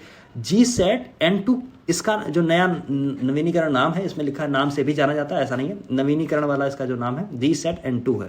इसमें 32 बीम लगे हैं। अच्छा, इस पर मैं बाद में आऊँगा। एक चीज़ और, ये जो GSAT-20 है, ये एक कम्युनिकेशन सैटेलाइट है, ठीक। अमेरिकी कंपनी एलन मस्क की कंपनी वाली बात है, इसको मैंने सब बता दिया, उससे भेजा जाएगा, फॉल्कन 9 से भेजा जाएगा। भेज दिया या नहीं भेज दिया मुझे सीरियसली भी पता नहीं है, मैंने उसको देखा नहीं। उस टाइम के बाद जब ये न्यूज़ आई थी चर्चा में, तो मैंने ये सब चीज़ें पढ़ी थी। इसके बाद अभी भेजा है सितंबर में या नहीं भेजा है, या अगस्त में ऐसा कुछ होने था, तो ऐसी चीज़ मुझे पता नहीं है, ठीक है। तो इसमें 32 उपग्रह में 32 बीम लगे हैं, जो पूरे भारतीय उपमहाद्वीप में व्यापक कवरेज करने में क्षमता है। ये दरअसल एक कम्युनिकेशन है, इंटरनेट के लिए है, और दुनिया भर की ऐसी चीज़ें ये करेगा, इंटरनेट सेवाएं प्रदाता करने वाले हैं। इसके माध्यम से ग्रामीण और दूरदराज क्षेत्रों में हाई स्पीड इंटरनेट कनेक्टिविटी संभव होगी, ठीक है। और ये है किसका, न्यू स्पेस इंडिया लिमिटेड। अच्छा, ये अच्छी चीज़ मिल गई है। एक चीज़ आप याद रखना, न्यू स्पेस इंडिया लिमिटेड है क्या, तो मैंने आपको कई बार बताया कि जिसको बोलते हैं ना एक कॉमर्शियल आर्म, NSIL, जैसे इसरो की अगर मैं कॉमर्शियल आर्म की बात करूँ तो वो है NSIL, new space India limited, ठीक है। और बहुत सारी ऐसी पहले और भी चीज़ें बताई हैं, खैर उन पर नहीं जाता हूँ। तो ये कॉमर्शियल आर्म है, उसके द्वारा वित्त पोषित और संचालित है। फाल्कन 9 विश्व का पहला कक्षीय श्रेणी का पुनः प्रयोग रियूजेबल रॉकेट है, कक्षीय श्रेणी का, ठीक है। जैसे कि SLS की अभी मैं बात कर रहा हूँ, ये इससे देखिए ये हैवी पेलोड के लिए है, याद कर लेना फाल्कन 9। और बहुत सारे आपने देखा होगा जो नासा के बहुत सारे प्रोजेक्ट हैं उनमें भी फाल्कन 9 का यूज़ किया जा रहा है, जबकि नासा के पास में तो उससे इससे ज़्यादा हैवी पेलोड का SLS ऑलरेडी मौजूद है ना, SLS, राइट। मतलब SLS ऑर्बिटर मिशन के लिए या लूनर मिशन के लिए, या मान लीजिए जो अभी आर्टेमिस 2 होने वाला है उसके लिए, ये सब नासा यूज़ कर सकती है, लेकिन नासा फिर भी इसको यूज़ करती है, ठीक है। तो कहीं ना कहीं कारण तो होगा, ठीक है, ठीक है। आदित्य L1 मिशन सफलतापूर्वक कक्षा में स्थापित कर दिया गया, ठीक। अच्छा, इसरो का मिशन है, किसके लिए मिशन था? आदित्य L1 सूर्य मिशन था, ठीक है। अच्छा, आदित्य L1 है, उपग्रह को लैग्रेंज पॉइंट, यहाँ पे देखिए लिखा हुआ लैग्रेंज पॉइंट 1 की हेलो ऑर्बिट में सफलतापूर्वक स्थापित कर दिया गया। ये भारत का एक सन के लिए है, सन का कोरोना जो ऊपर वाला होता है ना, आसपास जो चमकता है, उसका अध्ययन ये करेगा। अच्छा, यहाँ L1 की बात हो रही है, जैसे L1 या लैग्रेंज पॉइंट, ये कुछ अजीब अजीब से नाम आपको नज़र आ रहे होंगे, ठीक है। तो इसको अगर मैं समझने की ऐसी कोशिश करूँ, जैसे कि मान लीजिए दो पिंड हैं, एक मान लीजिए ये आपका ये इसको मैं सन कर देता हूँ, ये एक सन है, और यहाँ एक ये पृथ्वी है, बहुत छोटी सी, ऐसी मतलब कंपैरेटिवली बहुत छोटी है, राइट। तो देखिए सन का अपना फोर्स है, राइट। सन का अपना फोर्स है जो अपनी तरफ घसीटता है चीज़ों को, पृथ्वी का अपना फोर्स है। तो यहाँ 1 2 3 4 5 यहाँ से यहाँ तक आपको लगभग ऐसे, मतलब स्पेस इतने बराबर पे नहीं है, या इसकी तरफ शिफ्टेड ही नहीं है, हो सकता कहीं पे भी हो। तो ये यहाँ पे कुछ पॉइंट आपको मिलेंगे, जैसे L1 L2 L3 L4 L5, right. तो ये है क्या? ये है लैग्रेंज पॉइंट, ठीक। एक चीज़ याद रखना। अब लैग्रेंज पॉइंट होते क्या हैं? ओके, तो इस चीज़ को अगर आप समझें लैग्रेंज पॉइंट क्या होते हैं, तो जैसे मान लीजिए अगर ये मान लीजिए पृथ्वी है और इसके बीच में आसपास अगर ये कुछ घूम रहा है, कोई अगर सैटेलाइट है, तो ये एक फोर्स से पृथ्वी से बंधा हुआ है, राइट। और इसको एक मोमेंटम दिया गया, इसको एक स्पीड दे दी गई, तो ये अपने आप ऐसा घूमने लगा, ठीक है, ओके। अब इसमें सीन ये है कि ऐसे पॉइंट पे, मान लीजिए ऐसे पॉइंट पे जहाँ पे अब ये यहाँ पे भी सन बड़ा है, तो ये हैवी अपनी ज़्यादा क्षमता से इसको घसीटेगा, किसी भी चीज़ को अपनी तरफ घसीटने का प्रयास करेगा, राइट। पृथ्वी अपनी तरफ घसीटने का प्रयास करेगा। तो कुछ ऐसे पॉइंट आपको बीच में मिलेंगे जहाँ पे फोर्सेस लगभग 0 होने लगते हैं। लगभग 0 का मतलब एक स्टेबिलिटी आने आती है। अब मैं इतना तो मैं एस्ट्रोनॉट, मतलब मैं एरोनॉटिक्स इतनी तो नहीं जानता हूँ, एरोनॉटिक्स मैं बोलता हूँ मतलब खगोल शास्त्र की ऐसे मैं बोलूँ तो वो मैं इतना नहीं जानता हूँ, बट हाँ बेसिक चीज़ें हैं, मुझे ऐसा समझ में आता है, जितनी चीज़ें मुझे समझ में आ रही थी देखते हुए। तो कुछ ऐसे पॉइंट हैं कि वहाँ पे चीज़ें स्टेबल नज़र आती हैं, तो उसको बोलते हैं लैग्रेंज पॉइंट, ठीक है। तो ये L1 लैग्रेंज पॉइंट पे ऐसे आपको 4-5 आई थिंक 5 मिलेंगे पृथ्वी तक, मतलब सन और उसके बीच में अगर आप देखेंगे तो 5 आपको पॉइंट मिलेंगे, ठीक है। तो लैग्रेंज पॉइंट 1 जो है पृथ्वी से लगभग 1.5 मिलियन किलोमीटर की दूरी पे है, और सूर्य के बीच की कुल दूरी का 1% है। मान लीजिए समझ रहे हैं आप, मतलब ये सन है, ये पृथ्वी है, और 1% बस यहीं पे है लैग्रेंज पॉइंट L1। तो बहुत, मतलब आप देख रहे हैं ऐसे ये दूरी बहुत बड़ी लग रही हो, लेकिन 1% है, ठीक है, समझ रहे हैं, ठीक है। चलो, किससे भेजा गया? तो PSLV C57 से, याद कर लेना इसको। PSLV 2 सितंबर को भेजा गया था, PSLV C57 से। यह मिशन 5 वर्ष की अवधि के लिए मतलब इसका काम करना है, ठीक है। ये क्रोमोस्फीयर की बात करेगा वहाँ पे, मतलब देखेगा, और कोरोना को देखेगा, ठीक है, और वायुमंडल वहाँ कैसा है, इसकी सब ये सब जांच पड़ताल अपनी करता रहेगा, ठीक है, ओके। तो आई थिंक ये वाली चीज़ तो हो गई। अब आ गई रक्षा और प्रतिरक्षा, ठीक है। एक तो रक्षा, दूसरी प्रतिरक्षा, ठीक है। अब रक्षा प्रतिरक्षा में क्या है, एक बार देख लेता हूँ कितने, ठीक है, इसको भी एक बार निपटा लेता हूँ, ठीक है। तो इसमें कुछ बेसिक चीज़ें हैं, हम लोग कवर करते हुए चलेंगे, जैसा हम लोगों ने इस वाले में किया। जो महत्वपूर्ण चीज़ें हैं उसको मैं 4 बार पढ़ूंगा, 4 बार बताऊंगा, ठीक है।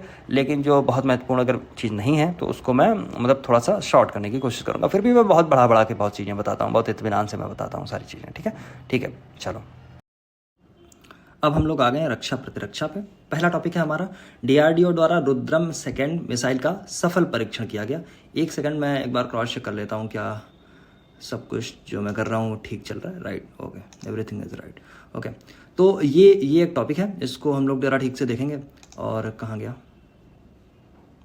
एक सेकंड, यस, ओके। हाँ, तो ये है रुद्र M सेकंड मिसाइल का सफल परीक्षण किया गया। किसके द्वारा किया गया? DRDO के द्वारा। देखिए, रक्षा प्रतिरक्षा में ज़्यादातर आपको जो चीज़ें हैं वो मिलेंगी आपकी मतलब इंडिया की रक्षा प्रतिरक्षा से, डिफेंस से, और दूसरी जो बड़े इवेंट अगर मेजर कोई हुए हैं तो आपको वर्ल्ड से मिलेंगे, अदरवाइज कम ऐसे इवेंट कम मिलते हैं। जबकि आप जब आप स्पेस और टेक्नोलॉजी में जब आप पहुंचते हैं तो आपको पता चलता है कि वहाँ पे मतलब वर्ल्ड की न्यूज़ भी बहुत ज़्यादा होती है, इंडिया की न्यूज़ ठीक ठाक मतलब कंपैरेटिवली थोड़ी सी कम होती है, ठीक है, ओके। तो यहाँ पे रक्षा प्रतिरक्षा में है पहला DRDO द्वारा रुद्रम M सेकंड मिसाइल का सफल परीक्षण किया गया। पहली मिसाइल का सफल परीक्षण हो चुका था। अच्छा, कुछ बेसिक चीज़ें हैं, इन सब चीज़ों को हम पहले एक बार समझ लेते हैं। जैसे ये 3 मिसाइल होने वाली है, मतलब जैसे यहाँ पे देखिए एक चीज़ और मैं आपको बता दूँ, यहाँ जैसे लिखा है रुद्र M सेकंड, कहीं पे आपको अगर रुद्रम ऐसे लिखा हुआ मिल जाए तो कन्फ्यूज मत हो जाना, या जैसे इंग्लिश में अगर सही फॉर्म है जो इसका लिखने को वो है रुद्र फिर M कैपिटल में, तो ऐसे कहीं भी तीनों में कोई आ जाए तो आप ये समझ लेना, या कहीं पे ऐसा आ गया रुद्र फिर स्पेस M आ गया मान लीजिए, तो ऐसे कंफ्यूज मत हो जाना। ये रुद्र M या रुद्रम ऐसा आ गया तो कंफ्यूज मत होना, ठीक है। तो इसका सफल परीक्षण किया गया 29 मई 2024 को। कहाँ से किया गया? तो उड़ीसा में वही जो आपका उड़ीसा के वायुसेना के सुखोई 30 MKI विमान से सफल परीक्षण किया गया, पहली बात। अच्छा, कुछ एक बेसिक चीज़ें हैं, जैसे रुद्रम जो फर्स्ट हुई थी उसका 4 साल पहले किया गया था, लगभग 2020 के आसपास, और ये 2024 में ये किया गया। तीसरा जो है वो आगे होने वाला है, होगा कब होगा नहीं पता। रुद्रम सेकंड कुछ बेसिक आप बात पहले समझ लीजिए।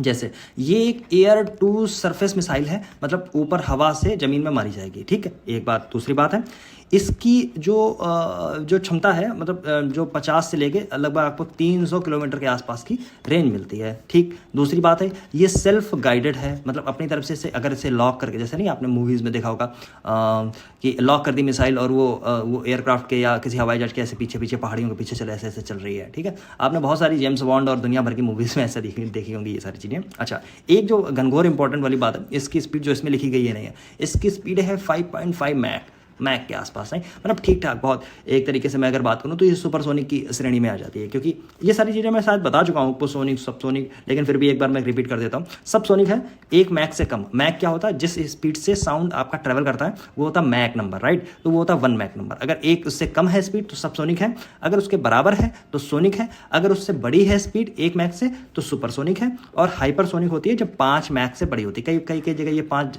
मैक की जगह कुछ और नंबर लिख दिया जाता है, लेकिन 5 मैक थोड़ा सा ऑथेंटिक है, ठीक है, याद रखना 5 मैक। तो ये 5 मैक से बड़ी है, 5.5 मैक इसकी हाईएस्ट स्पीड ऐसी गेन की जा सकती है, ठीक है, ठीक। इसका परीक्षण किससे किया गया? तो सुखोई 30 MKI विमान, इससे किया गया, ठीक। एक ठोस प्रणोदक वायु प्रक्षेपित मिसाइल है। एक ठोस मतलब इसमें जो प्रोपेलेंट है वो एक ठोस है, ठीक है, और इसका जो अलग अलग इसके उद्देश्य थे उनकी सारी पूर्ति कर ली गई है, ठीक है। कहाँ से मार करेगी? हवा से सतह के लिए मार करेगी और सब खत्म कर देगी, दुनिया भर की जितनी भी चीज़ें हैं सब उड़ा के फेंक देगी, ठीक है। तो नवीनतम संस्करण है, रुद्रम फर्स्ट का परीक्षण 4 साल पहले किया गया था, रुद्रम थर्ड का परीक्षण आगे आने वाले समय में किया जाएगा, जो कि बहुत सारी चीज़ें नहीं लिखी गई हैं लेकिन थोड़ी सी इंपॉर्टेंट है, इसलिए मैंने बता दिया, ठीक है। अगला हमारा टॉपिक है INS जटायु। देखिए ये जो एक अड्डा है, देखिए लक्षद्वीप में, ये दूसरा नौसैनिक अड्डा जैसे है वो बनाया जा रहा है, एक बात। दूसरी बात है, अच्छा कभी आपने सोचा है कि क्या आवश्यकता पड़ गई यहाँ बनाने की? तो एक चीज़ है, अभी आप शिफ्ट देख रहे होंगे मालदीव्स का भी आप शिफ्ट आपने देखा है चाइना की तरफ, राइट। और पिछले दिनों जो भी ट्विटर वार और ये सब चीज़ें चलती रही हैं, ये सब चीज़ें आपने देखी हुई हैं। लेकिन अभी जैसे आप जाते हैं लक्षद्वीप, ठीक है, तो ये रहा इंडिया, ठीक।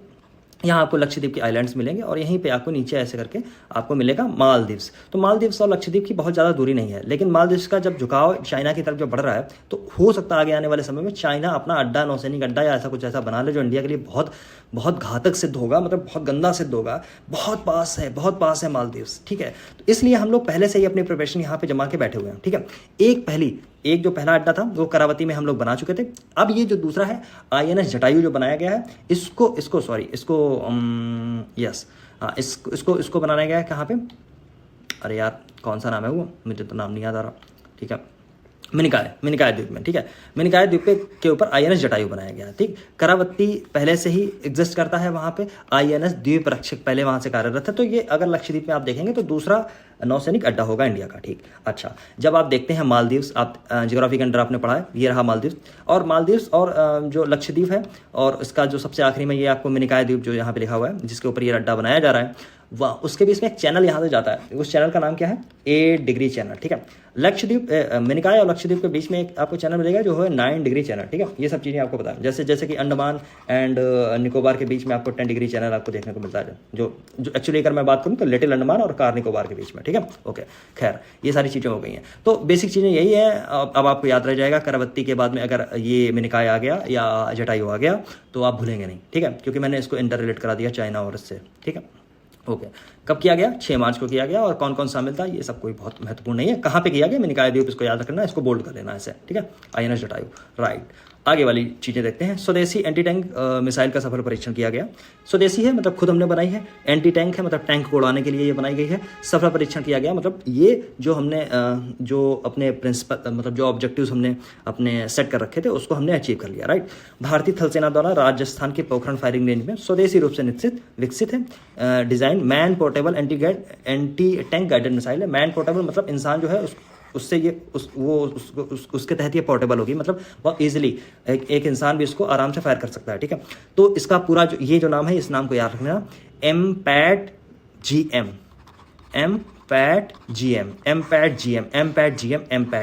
Man portable anti tank guided missile, ठीक, स्वदेशी रूप से विकसित की गई। अच्छा, चलो ये तो हो गई। और क्या है? हाँ, ये कहाँ पे की गई है ये मैंने बता दिया, ठीक है। अच्छा, कुछ बेसिक चीज़ें हैं इसकी यहाँ पे शायद लिखी हुई हैं, इसको आप देख लें एक बार, ओके, कि जैसे इसका वजन कितना है और ये सारी चीज़ें हैं। डीआरडीओ द्वारा इसका विकास किया गया है। वीईएम टेक्नोलॉजी प्राइवेट लिमिटेड की साझेदारी से इसमें किया गया। हथियार का जो वजन है वो 14.50 kg है। लंबाई के 4.3 फीट है।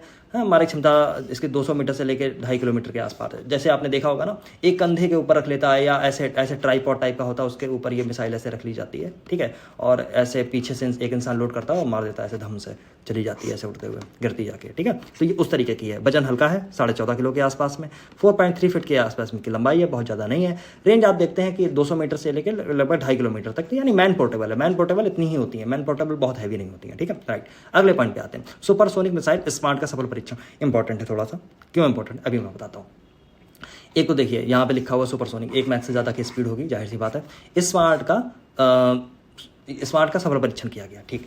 अब ये है किसके लिए? ये वो वाली मिसाइल नहीं है, ये टारपीडो बेस्ड है। टारपीडो बेस्ड मतलब पनडुब्बियों को मारने के लिए, या मान लीजिए ऐसे वाटर में जब भी कभी लड़ाई वड़ाई हो जाए तो इन सब चीज़ों को के लिए ये विकसित की गई है, ठीक है। कहाँ पे?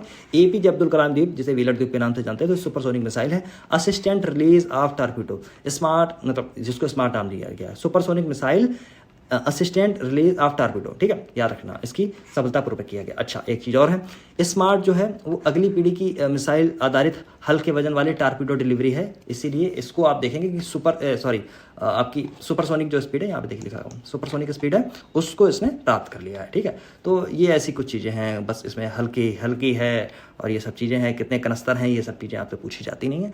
हाँ, आपकी जानकारी अगर आपको बढ़ानी है, आपको मज़ा आ रहा है पढ़ने में, ऐसी चीज़ें जानने के इच्छुक हैं, तो अलग का विषय। केवल इसमें स्मार्ट प्रणाली के बारे में आपसे पूछा जाएगा।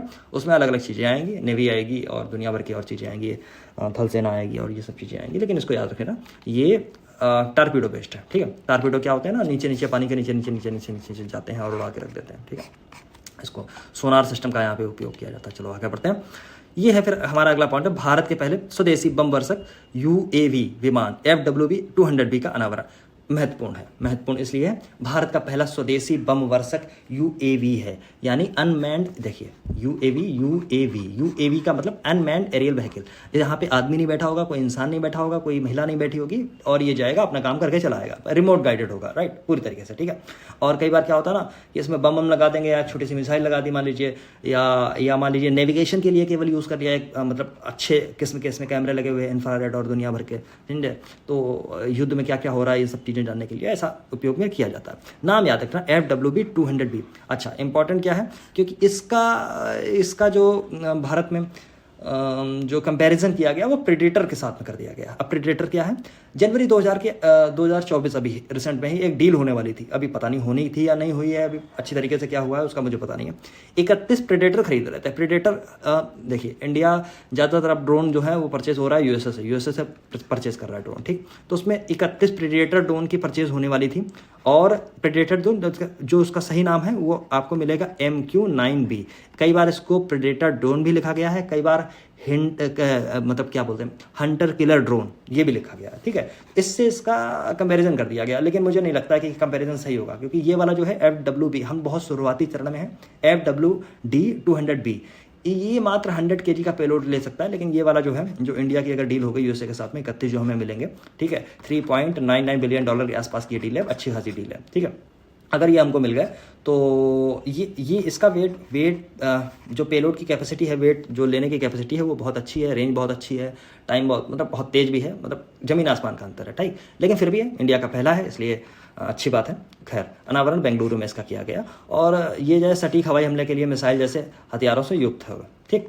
फ्लाइंग वेज डिफेंस द्वारा विकसित भारत रहित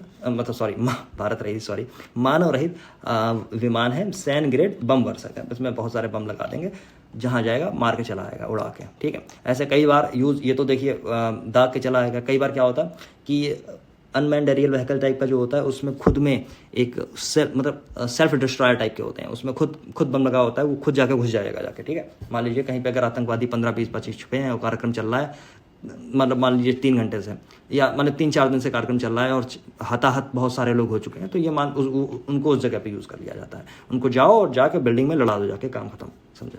जितने होंगे सब मरेंगे, हटो, ठीक है।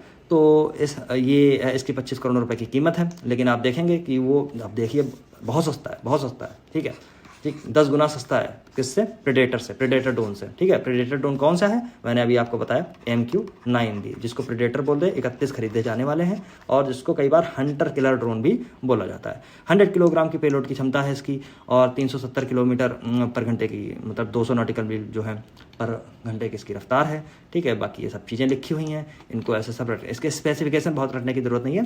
फिर भी इसमें ये लिखा 2023 में अपनी UAV तकनीक के लिए DGCA यानी director general of civil aviation type certification प्राप्त किया था, ठीक है। और ये सर्टिफिकेशन कई बार अलग अलग एयरलाइंस को भी, DGCA केवल इसके लिए काम नहीं करता, एयरलाइंस के लिए भी काम करता, मेनली एयरलाइंस के लिए करता है। लेकिन इसको जब क्षमता देनी, जो वो देनी होगी सर्टिफिकेशन, तो DGCA देगा, ठीक है। तो इसको दे दिया, ठीक है, ओके, ठीक है। अगला है, भारतीय नौसेना ने महाराष्ट्र में 5वां MCA बार्ज नौसेना में शामिल किया। कौन सा है? 5वां है, याद रखना। कहाँ पे? महाराष्ट्र में। किसने? भारतीय नौसेना ने, ठीक है। MCA बार्ज नौसेना में शामिल किया गया, ठीक है, ठीक। अब इसमें क्या है, ये सारी चीज़ें हैं, ये बहुत महत्वपूर्ण, देखिए है नहीं, इसको बनाया किसने है, ठीक है। ये सारा नाम लिखा हुआ है, ठीक, ये नाम लिखा हुआ है, ठीक है। और ये 5वीं उपलब्धि है, मिसाइल कम एम्यूनिशन बार्ज योजना के तहत ये 5वीं उपलब्धि है, ठीक।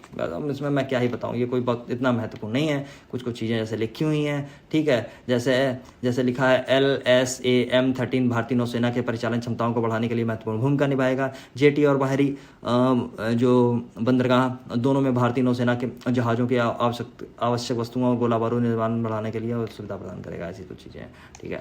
हालांकि ये वाली चीज़ महत्वपूर्ण है, बैलिस्टिक मिसाइल अग्नि प्राइम महत्वपूर्ण है। क्यों है? क्योंकि अग्नि ही अपने आप में एक उपलब्धि थी भारत के लिए। बैलिस्टिक मिसाइल ऐसी जिसकी रेंज इंटरकॉन्टिनेंटल तक थी, ICBM के अंडर हम लोग आ गए, ठीक, इंटरकॉन्टिनेंटल बैलिस्टिक मिसाइल के अंदर, ठीक है। तो ये अग्नि प्राइम जो है, ये अग्नि जो सीरीज थी उसका एक उन्नत संस्करण है, ठीक। इसमें इसकी रेंज बहुत नहीं बढ़ाई गई है, लेकिन और क्या क्या चीज़ इसमें महत्वपूर्ण है उसको मैं भी बताऊंगा आगे, ठीक है। DRDO ने इसे विकसित किया है, रणनीति बल मानक SFS के सहयोग से। उड़ीसा के APJ अब्दुल कलाम द्वीप, व्हीलर द्वीप, ऐसे कुछ होगा।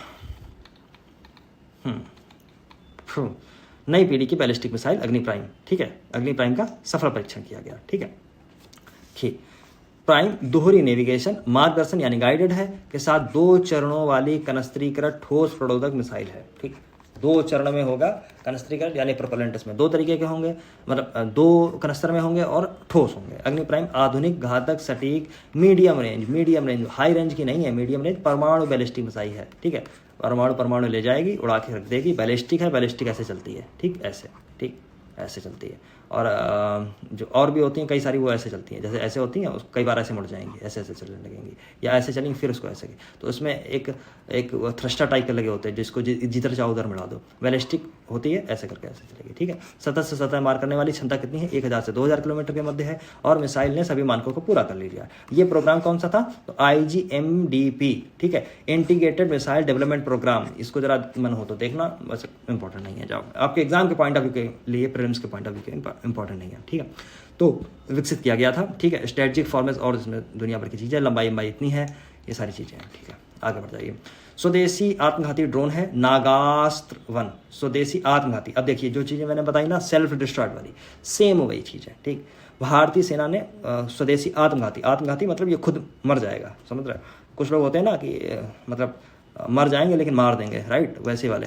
ये वैसी वाली चीज़ है कुछ, नागास्त्र, समझे, नाग का अस्त्र है ये, सेल्फ डिस्ट्रॉय होगा लेकिन मार के मारेगा, समझ रहे हैं। तो ये भारतीय सेना ने कितने 120 ड्रोन्स ऐसे लिए हैं। नागास्त्र 1, नागास्त्र 1 है यहाँ पे, याद रखना, नागास्त्र है 1 है, याद रखना, 120 है, ठीक है, ठीक। और इसका निर्माण किसने किया? तो नागपुर की सोलर इंडस्ट्री कंपनी है, इकोनॉमिक्स एक्सप्लोसिव लिमिटेड, EEL ने इसने बनाया है। और ये अपनी तरीका का पहला ड्रोन है। लॉन्च पैड दुश्मन के ठिकाने, ट्रेनिंग कैंप और उसमें घुस के उसका सफाया कर देगा। अगर मान लीजिए कभी ऐसी समस्या आई, 30 किलोमीटर तक ये जाएगा। अगर मान लीजिए कभी ऐसी समस्या आई कि नहीं मारना है, सडन प्लान चेंज हुआ है, तो इसको पैराशूट की मदद से वापस भी लेके आया जा सकता है। कुछ ऐसा सिस्टम ऐसा बना होगा ना, वो तो टेक्नोलॉजी जो लोग अंदर के होंगे वो बेहतर जानते होंगे, हम लोग तो खैर बाहर से जो पढ़ रहे हैं उसका बात। अच्छा हाँ, सफल परीक्षण कहाँ किया गया? तो ये वाली महत्वपूर्ण घटना है लद्दाख की नुब्रा घाटी के पास में, ठीक है। नुब्रा नदी कहाँ से निकलती है, कौन सा ग्लेशियर पड़ता है लेफ्ट में, ठीक है, और किसकी ट्रिब्यूटरी है, ये सब चीज़ें मैंने ज्योग्राफी में बताई होंगी कहीं ना कहीं, ठीक है। परीक्षण के दौरान ड्रोन ने 4 किलोग्राम वजनी वारहेड के साथ उड़ान भरी। प्रारंभिक जानकारी के अनुसार 4500 फीट तक ये ऊंचाई बढ़ सकता है। 300 करोड़ रुपए का समझौता किया है, ठीक है। ऐसी कुछ चीज़ें हैं। 75% कल ऊर्जा भारत में निर्मित है। आत्मघाती ड्रोन है, यानी खुद मरेगा, मार के मरेगा। वजन इसका है 12 किलोग्राम। 2 किलोग्राम वारहेड सफलता से ले जा सकता है, ठीक है। ओके, समझ रहे हैं, क्या समझे? 60 मिनट तक हवा में उड़ सकता है, ठीक है। तो ठीक है। 25T बेलार्ड पुलटक नौका महाबली कहाँ है? नौसेना में शामिल की गई है, ठीक। कोई ऐसी घटना नहीं है, केवल ये याद कर लो बस इतना वाली, ठीक। इसने बनाई है, मैं सर ये कोई ऐसी रटने वाली चीज़ नहीं है कि बैठ के रट रहे हैं, ठीक है। इतनी चीज़ें बस रटो, दुनिया के अंदर ज्ञान नहीं देना है। दृष्टि 10 क्या है? स्टार लाइनर, मानव रहित विमान, ठीक, मानव रहित यान, यानी अनमैन्ड एरियल व्हीकल, वही सारी सब बातें हैं, ठीक है। इसमें क्या है? इसमें बस ये है कि दृष्टि 10 जो स्टार लाइनर है उसको हैदराबाद के अडानी एरोस्पेस पार्क में पहले स्वदेशी निर्मित मानव रहित विमान का उद्घाटन किया गया। पहले बहुत सारी पहली चीज़ें हो रही हैं, लेकिन इनके अलग अलग काम है, ठीक है। इसमें कैसे देखते हैं, ठीक। किसने इसे अडानी डिफेंस एंड एरोस्पेस द्वारा विकसित किया गया। 36 घंटे तक कार्य करने की क्षमता है। यह 450 किलोग्राम का पेलोड ले जा सकता है। उन्नत खुफिया निगरानी टोही प्लेटफॉर्म है, ठीक है, ठीक है। इसमें क्या है? उन्नत विमान योजना के लिए नाटो के क्या लिखा है, ये पता नहीं क्या लिखा है, खतरनाक सा नाम है। 4671 चल है। इस्तनाग पढ़ेंगे या पता नहीं क्या पढ़ेंगे, आप जैसा पढ़ पाएँ, जैसा रट पाएँ वैसा कर लीजिए। इसके साथ में तो यही न्याय होगा, ठीक है। मानकीकृत अनुबंध पता नहीं क्या है, प्रमाणन के साथ में। अच्छा, ये कोई इसका इनका सर्टिफिकेशन है, राइट, सर्टिफिकेशन का अनुमोदित कर दिया गया, ठीक है। मौसमी उड़ान के लिए, खराब मौसमी उड़ान के लिए। विशिष्टताओं में इसकी न्यूनतम रखरखाव है, मतलब इसकी सर्विस कॉस्ट जो होगी शायद बहुत कम होगी, ठीक है। इस तरीके का कुछ चीज़ें हैं इसमें, और ये सब चीज़ें ऐसी लिखेंगे। हैदराबाद से पोरबंदर ले जाया जाएगा, ठीक है, ठीक है। यह एल्बिस सिस्टम के हर्मिस 900 स्टार लाइनर ड्रोन का एक प्रकार है। खैर, ये तो कोई बहुत महत्वपूर्ण चीज़ नहीं है। आगे की बात है हाई स्पीड एक्सपेंडेबल एरियल, ठीक है। DRDO द्वारा 30 जनवरी से 2 फरवरी के बीच में उड़ीसा के चांदीपुर में देखिए एक सब चीज़ें हैं। जब आप डिफेंस की बात करेंगे तो पोखरण रेंज की वहाँ पे बात होने लगती है। जैसलमेर का कुछ एरिया है वहाँ पे आ जाते हैं। उड़ीसा का जो चांदीपुर वाला है ये वाला एरिया आ जाता है, ठीक है। तो सब आपको यहीं पे मिलेगा, ठीक है, इसमें परेशान ना होना। यही 3-4 चीज़ें हैं, इधर उधर करते रहिए, आ जाएंगे, ठीक है। तो चांदीपुर में एकीकृत परीक्षण रेंज अभ्यास के 4 सफल परीक्षण उड़ान संपन्न किए गए। और इसमें ये सब चीज़ें लिखी हैं, जैसे सशक्त विन्यास 4 अलग अलग मिशन उद्देश्यों के उड़ान परिचालन पता नहीं क्या क्या लिखा गया है, समझो, इसको रहिए। हाई स्पीड एक्सपेंडेबल एरिया, ठीक, बस। अभ्यास के 4 सफल परीक्षण उन्नत कर लिए गए। सिस्टम लेबोरेटरी हैदराबाद डिज़ाइन किए गए बूस्टर, पता नहीं क्या खतरनाक सी चीज़ लिखी गई है। अभ्यास हथियारों के लिए एक यथार्थवाद खतरे को प्रदर्शित करता है, ठीक है। इसको थोड़ा समझ लीजिए, ठीक है। मुझे तो फालतू की चीज़ लग रही है, ऐसा कुछ लग नहीं रहा है कि मुझे नहीं लग रहा है, इसीलिए इन्होंने भी बहुत डार्क में कोई चीज़ लिखी नहीं है, ठीक है। INS चीता, और क्या है, गुलदार और कुंभीर सेवा मुक्त। महत्वपूर्ण चीज़ है, हो सकता है कभी कभी ऐसी ऐसी चीज़ें हैं कि कौन कौन सा शामिल किया गया, नया कोई नाम है तो वो नाम कौन सा है उसको भी शामिल कर लिया गया। तो इसमें है INS चीता, कुलदार और कुंभीर, समझे। तो कुंभीर से गंभीर कर लेना, गंभीर चीता को गुलदार कर दिया गया, ठीक है। ठीक, बस ऐसे करके कुछ याद रख लेना, ठीक है। तो पोर्ट ब्लेयर अंडमान निकोबार में आयोजित एक समारोह आयोजित किया गया 12 जनवरी को। उसमें भारतीय नौसेना के 3 जहाज INS चीता, INS गुलदार और कुंभीर एक साथ सेवा मुक्त किए गए। सर्विस पीरियड इनका समाप्त कर दिया गया। 40 वर्षों की इन्होंने शानदार सेवा प्रदान की थी। इस समारोह में हुआ क्या है, अंडमान निकोबार जो कमांडर इन चीफ हैं एयर मार्शल साजू बालाकृष्णन, नौसेना स्टाफ के प्रमुख हैं, वाइस एडमिरल तरुण सोपति, इन सब की कुछ बातें ऐसी हो रही हैं, ने हिस्सा लिया और इसमें सब इन लोगों को गोदी में पहुंचा सकते थे, ऐसी कुछ चीज़ें इसमें हुई हैं। ओके, ओ माय गॉड, ये क्या हुआ, ये तो कुछ गड़बड़ हो गया। ये है 125, राइट, और 126 तक था ये, तो ये तो गड़बड़ हो गया। एक पेज इसमें नहीं है, एक पेज नहीं है, लेकिन मैं ऐसा मान के चलता हूँ कि एक पेज 126 पेज आपके, मतलब ऑफकोर्स आपके पास ये बुक होगी तो उसमें 2 टॉपिक और बचे हैं, राइट। तो मैं ये सोच रहा हूँ अगले पॉइंट में ले जाने की अपेक्षा मैं उनको यहीं पहले बता दूँ ओवरऑल, ठीक है, उसके बेसिक चीज़ें, ठीक। और अगला जो मैं वीडियो बनाऊंगा उसमें उस पेज को मैं शामिल कर दूंगा। एक बार मैं दिखा जरूर दूंगा, परेशान नहीं होना, मैं दिखा जरूर दूंगा उसको, तो इसमें आप रिलेट कर पाएंगे। लेकिन अभी आप समझ लीजिए, पहली बात है आकाश NG, ठीक है, मिसाइल का सफल परीक्षण किया गया था। कब किया गया था, आकाश NG, आकाश, पहला पॉइंट इसमें आएगा, आकाश NG। 2 ही पॉइंट बचे हैं। आकाश NG मिसाइल का सफल परीक्षण किया गया था 12 जनवरी 2024 को। कहाँ से, वही उड़ीसा के चांदीपुर एकीकृत परीक्षण रेंज, जिसको ITR बोलते हैं ना, ITR, नई पीढ़ी की ये एक आकाश, मतलब NG जो है मिसाइल है, एक आकाश NG लिखा हुआ ना, आकाश NG का मतलब है न्यू जनरेशन, राइट। आकाश आपको पता है, आकाश, नाग, त्रिशूल, कई तरीके की हम लोगों के पास में मिठाई है, तो जो NG बनाई गई है वो न्यू जनरेशन है, ठीक है। ये उच्च गति वाले मानव रहित जो मतलब मान लीजिए इफ इन केस, ठीक, मान लीजिए अनमैन्ड एक रियल व्हीकल आ रहा जिसकी स्पीड बहुत ज़्यादा है, ये उसके लिए स्पेशली बनाई गई है। अगर उसको मार के गिराना है तो इन सब चीज़ें हाई स्पीड वाले इनको सब मार के गिरा सकती है, ठीक है। इसको कहाँ से, सतह, अब देखिए जब गिराना है अनमैन्ड एरियल व्हीकल को तो सतह से हवा में मारेगी, जाहिर सी बात है, ठीक है। तो मिसाइल करने वाली प्रणाली, और इतना ही लिखा है आपकी बुक में, एक बार आप खोल के देख लें। अगर नहीं है तो मैं नेक्स्ट वाले वीडियो में मैं बिल्कुल लगा दूंगा, इसको परेशान ना होना। दूसरी चीज़ है असाल्ट राइफल, एक है उग्रम। असाल्ट राइफल जैसे अभी जैसे USSR के साथ में जो रायबरेली में एक बनाया गया, ऐसे करके एक और असाल्ट राइफल है उग्रम, ठीक। किसने बनाई है, DRDO, हैदराबाद, DRDO और हैदराबाद की एक निजी फर्म है द्वीपा आर्मर इंडिया प्राइवेट लिमिटेड द्वारा इसको संयुक्त रूप से बनाया गया, जिसको उग्रम नाम दिया गया। इसका लोकार्पण हुआ था 8 जनवरी को, ठीक है। ये डेट महत्वपूर्ण नहीं है, ठीक है। किसने बनाई, DRDO और हैदराबाद की एक प्राइवेट लिमिटेड एक कंपनी है, उसने संयुक्त रूप से इसको बनाया है, जिसका नाम है द्वीपा आर्मर इंडिया प्राइवेट लिमिटेड, ठीक है। ओके, अच्छा, पुणे प्रयोगशाला में इसको बनाया गया, हैदराबाद की जो पुणे प्रयोगशाला है, और इसमें क्या है 7.62 इंटू 51 मिलीमीटर कैलिबर की अत्याधुनिक असाल्ट राइफल है, जिसकी रेंज है 500 मीटर्स के आसपास। वेट इसका 4 किलोग्राम के आसपास होगा, और इसमें 20 राउंड गोली लोड की जा सकती है। बस इसमें भारतीय सशस्त्र बलों, अर्धसैनिक बलों और राज्य पुलिस इकाइयों के परिचालन के लिए इसको दिया गया है, ठीक है। अच्छा, ओके, अब इसमें जो कुछ 20-25 लगभग कुछ पुस्तकें इसी पेज में दी गई हैं। जो पेज इसमें लगाना, मैं पता नहीं कैसे ये हो गया, हालांकि मैं ये दिखा दूंगा, परेशान ना होना, इसको दिखा दूंगा। एक काम करिए, मैं ये जो बोल रहा हूँ इसके साथ में मैं इसको आज अभी के अभी, ठीक है, जैसे अपलोड होता मैं इसको टेलीग्राम पे मैं अपलोड कर रहा हूँ, इस वाले पेज को, ठीक है, इस वाले पेज को। टेलीग्राम का लिंक कहाँ है, चैनल में जब आप अबाउट सेक्शन में जाएंगे तो वहाँ पे आपको टेलीग्राम का एक प्रॉपर लिंक मिलेगा, ठीक है। उस लिंक को आप फॉलो कर लेना, ठीक है। और एक व्हाट्सएप का ग्रुप का लिंक मिलेगा, तो चाहे ना उसको फॉलो कर लेना, अन्यथा कोई बात नहीं है। खैर, टेलीग्राम वाला आप ज्वाइन कर लेंगे, ठीक है, तो उसमें ठीक रहेगा। तो उसमें जैसे कुछ पुस्तकें हैं महत्वपूर्ण, उनको मैं अभी नाम ऐसे बोल के मैं अभी बोले दे रहा हूँ, बट वो मैं डाल तो दूंगा ही उस पर, ठीक है।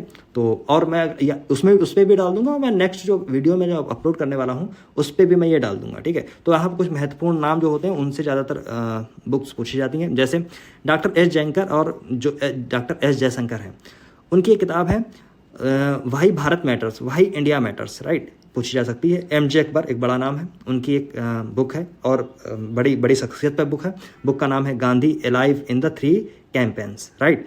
ठीक है। तस्लीमा नसरीन की एक बुक है बर्निंग रोजेज इन माई गार्डन, राइट, ये पूछी जा सकती है। अच्छा, रघुराम राजन जो आरबीआई के पूर्व गवर्नर रहे और रोहित लांबा के साथ में इन्होंने एक बुक लिखी जिसका नाम है ब्रेकिंग द मोल्ड री इमेजिंग इकोनॉमिक ऑफ फ्यूचर, ठीक है। ये सब चीज़ें हैं और मैं देख लेता हूँ एक बार कौन कौन सी बहुत महत्वपूर्ण है। आलिया भट्ट की एक बुक है adventures of Ed mama, right, अब एंड फाइंड्स ए होम, ऐसा करके कुछ इनकी एक बुक है, इसको भी ठीक से देख लेना, समझे।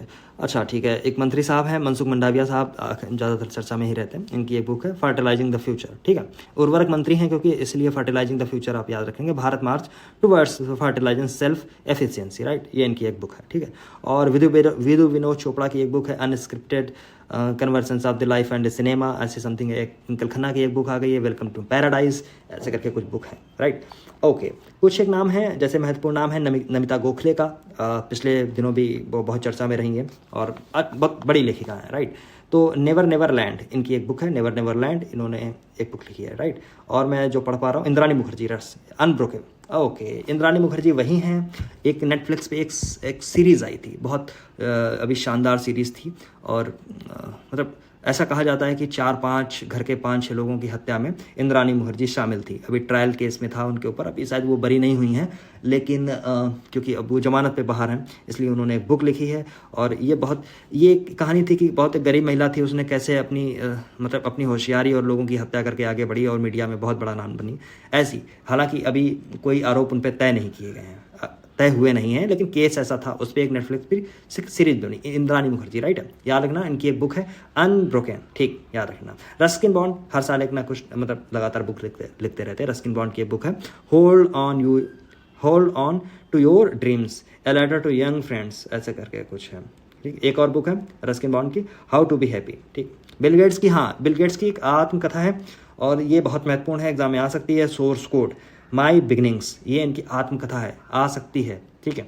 आर अश्विन की एक किताब है आई हैव ए स्ट्रीट्स, एक कुट्टी क्रिकेट स्टोरी, आत्मकथा है ये भी इनकी। और ऐसे करके सैम पेट्रोडा, बहुत कांग्रेस से चर्चा के लिए बहुत ज़्यादा चर्चा में रहे, कांग्रेस को बर्बाद करने में, खैर वो बहुत ज़्यादा रेशनल हो जाते हैं कई बार ये, ठीक है। An idea of democracy, right, ठीक। तो ये इनकी एक बुक है। सलमान रुश्दी की भी एक बुक आई है knife, KNIFE, right, knife. Saumya Awasthi और सवर्णा बरुआ इनकी एक बुक है India nuclear titans, right. Sri Lanka के पहले जो पूर्व राष्ट्रपति गोतेबाया राजपक्षे थे, द कॉन्स्पिरेसी, इनकी एक बुक आई।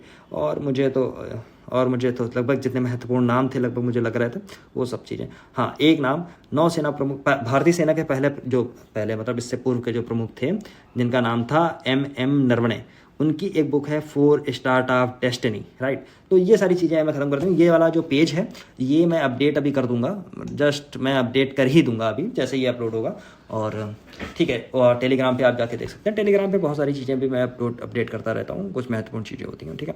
और अगला वाला अब आपके पास मोटे मोटे इस बुक में बचे हैं 3 टॉपिक, राइट। 3 टॉपिक जो मैंने लेक्चर शुरुआत होने के पहले मैंने आपको बताए थे, उसमें 3 टॉपिक में है एक नवीनतम पुरस्कार सम्मान, दूसरा है खेल जगत, तीसरा है महत्वपूर्ण दिवस। 3 टॉपिक 3 लेक्चर, इसके बाद सब पूरा खत्म हो जाएगा। केवल एक चीज़ आपकी बचेगी, आर्थिकी वाला पोर्शन, और आर्थिकी वाले पोर्शन पे मैं आधा काम कर चुका हूँ, मैं अपने आधे नोट्स में बना चुका हूँ, वो नोट्स भी मैं शेयर कर दूंगा धीरे धीरे जैसे पूरा बन जाएगा, इसके बाद में पूरा। तो ये जनवरी से जून तक के लगभग खत्म होने वाली है, 2-3 लेक्चर और हैं और इसमें उड़ा दिया जाएगा इसको। इसके बाद में हाँ, क्रॉनिकल जो चल रही है, क्रॉनिकल चलाऊंगा मैं, ठीक है, क्रॉनिकल चलाऊंगा, परेशान ना होना, ठीक है। क्रॉनिकल चलाऊंगा, पहले ये वाली 2-3 लेक्चर इसके मैं और ले लूँ, फिर क्रॉनिकल चला लूँगा, ठीक है। अच्छा, एक चीज़ और है, बहुत लोग बहुत परेशान हो जाते हैं, कई बार ये सोचते हैं कि मैं ज़बरदस्ती वक्त नहीं दे रहा हूँ, ऐसा नहीं है। वक्त न देने के कुछ वाजिब कारण होते हैं, कुछ तो लोड बहुत ज़्यादा है, अति से ज़्यादा लोड है, इसको मैं कैसे मैं आपको बताऊँ, थोड़ा सा बताना मुश्किल होगा। मैं नहीं चाहता हूँ मैं किसी का नुकसान करूँ। जो चीज़ें मैंने कह दी हैं वो मैं कराऊंगा, नो डाउट। अभी ये बुक जैसे मैंने ख़त्म करने को कही थी, 13वां लेक्चर है, 15-16 लेक्चर लगेंगे, टोटल 15-16 लेक्चर, 4-5 लेक्चर, 3-4 लेक्चर और बचे होंगे, मैं इसको उड़ा दूंगा, खत्म हो जाएगी। जो मैंने कहा है मैंने किया। अगर मैंने जून से मैंने कही थी अगर क्रॉनिकल कराने के लिए जून से आपके एग्जाम तक, तो मैं करा दूंगा, ठीक है, उसके लिए परेशान मत होइए, ठीक है। तो ठीक है, चलो, बहुत बहुत धन्यवाद बने रहने के लिए। दूसरी बात है, कुछ बच्चे जो पहले से जुड़े हुए हैं, मजबूरी है मेरे सामने भी, क्योंकि पेड बैच में वो सारे बच्चे हैं, तो उन पर अतिरिक्त ध्यान देना, अगर मैं नहीं देता हूँ तो मैं उनके साथ में बहुत गलत कर रहा हूँ, ठीक है। तो इसलिए कुछ मजबूरी है, कुछ मान लीजिए ठीक है, उन्होंने मेरे ऊपर विश्वास जताया है, तो उस विश्वास के तहत मुझे खरा उतरना है। दुनिया के सारे काम छूट जाएं, ठीक है, लेकिन उनको मैं नहीं छोड़ सकता हूँ, ठीक है। तो कुछ समस्या है, वर्कलोड भी इस समय ज़्यादा है, इसलिए कई बार देरी हो जाती है और बीच में थोड़ी सी तबीयत भी साथ नहीं देती है, नासाज तबीयतें, राइट, ठीक है। वही है बात कि कुछ चीज़ें आप खुद से भी करिए, जैसे करंट है, मैं पढ़ा रहा हूँ, जैसे मैंने बोला 1 लाइनर आपको पढ़ने हैं तो पढ़ लीजिए, ठीक है। तो वही बात है कि एक शेर है, न किसी हम सफ़र न किसी हम नसी से निकलेगा, हमारे पाँव का कांटा हम ही से निकलेगा। लोग बता सकते हैं कि कांटा कैसे निकालना है, मेरी वैसी भी कोशिश है ऐसी, ठीक है। इसीलिए मैंने बहुत सारी चीज़ें यहाँ पे उठाई नहीं है, केवल करंट को मैं लेके आया हूँ, और करंट को सबसे बेहतर तरीके से, केवल लेके नहीं आया हूँ, करंट को सबसे बेहतर तरीके से। मैं 4 चीज़ों में आपको उलझाने की कोशिश नहीं कर रहा हूँ, मैं केवल एक चीज़ पकड़ रहा हूँ, लेकिन हाँ, उसके प्राण हरण करना लक्ष्य है, तो वो प्राण हरण उसके हो जाएंगे, ठीक है। बहुत धन्यवाद आपका बने रहने के लिए सेवाल सिविल सर्विसेज के साथ में। मेरा नाम है आयुष कटियार। टेलीग्राम को ज्वाइन कर लेना और व्हाट्सएप पे चाहना तो पहुँच जाना, ठीक है। अच्छा, कुछ बच्चों का ऐसा कहना है कि वो रिव्यू ऑफिसर के लिए बहुत मतलब फोर्स थोड़ा सा कर रहे हैं, तो अगर ठीक ठाक लोग अगर आ जाते हैं तो 7-8 दिन में रिव्यू ऑफिसर के लिए एक अलग सिस्टम तैयार कर देंगे, ठीक है। बहुत बहुत धन्यवाद आपका बने रहने के लिए सेवाल सिविल सर्विसेज के साथ में। Thank you very much.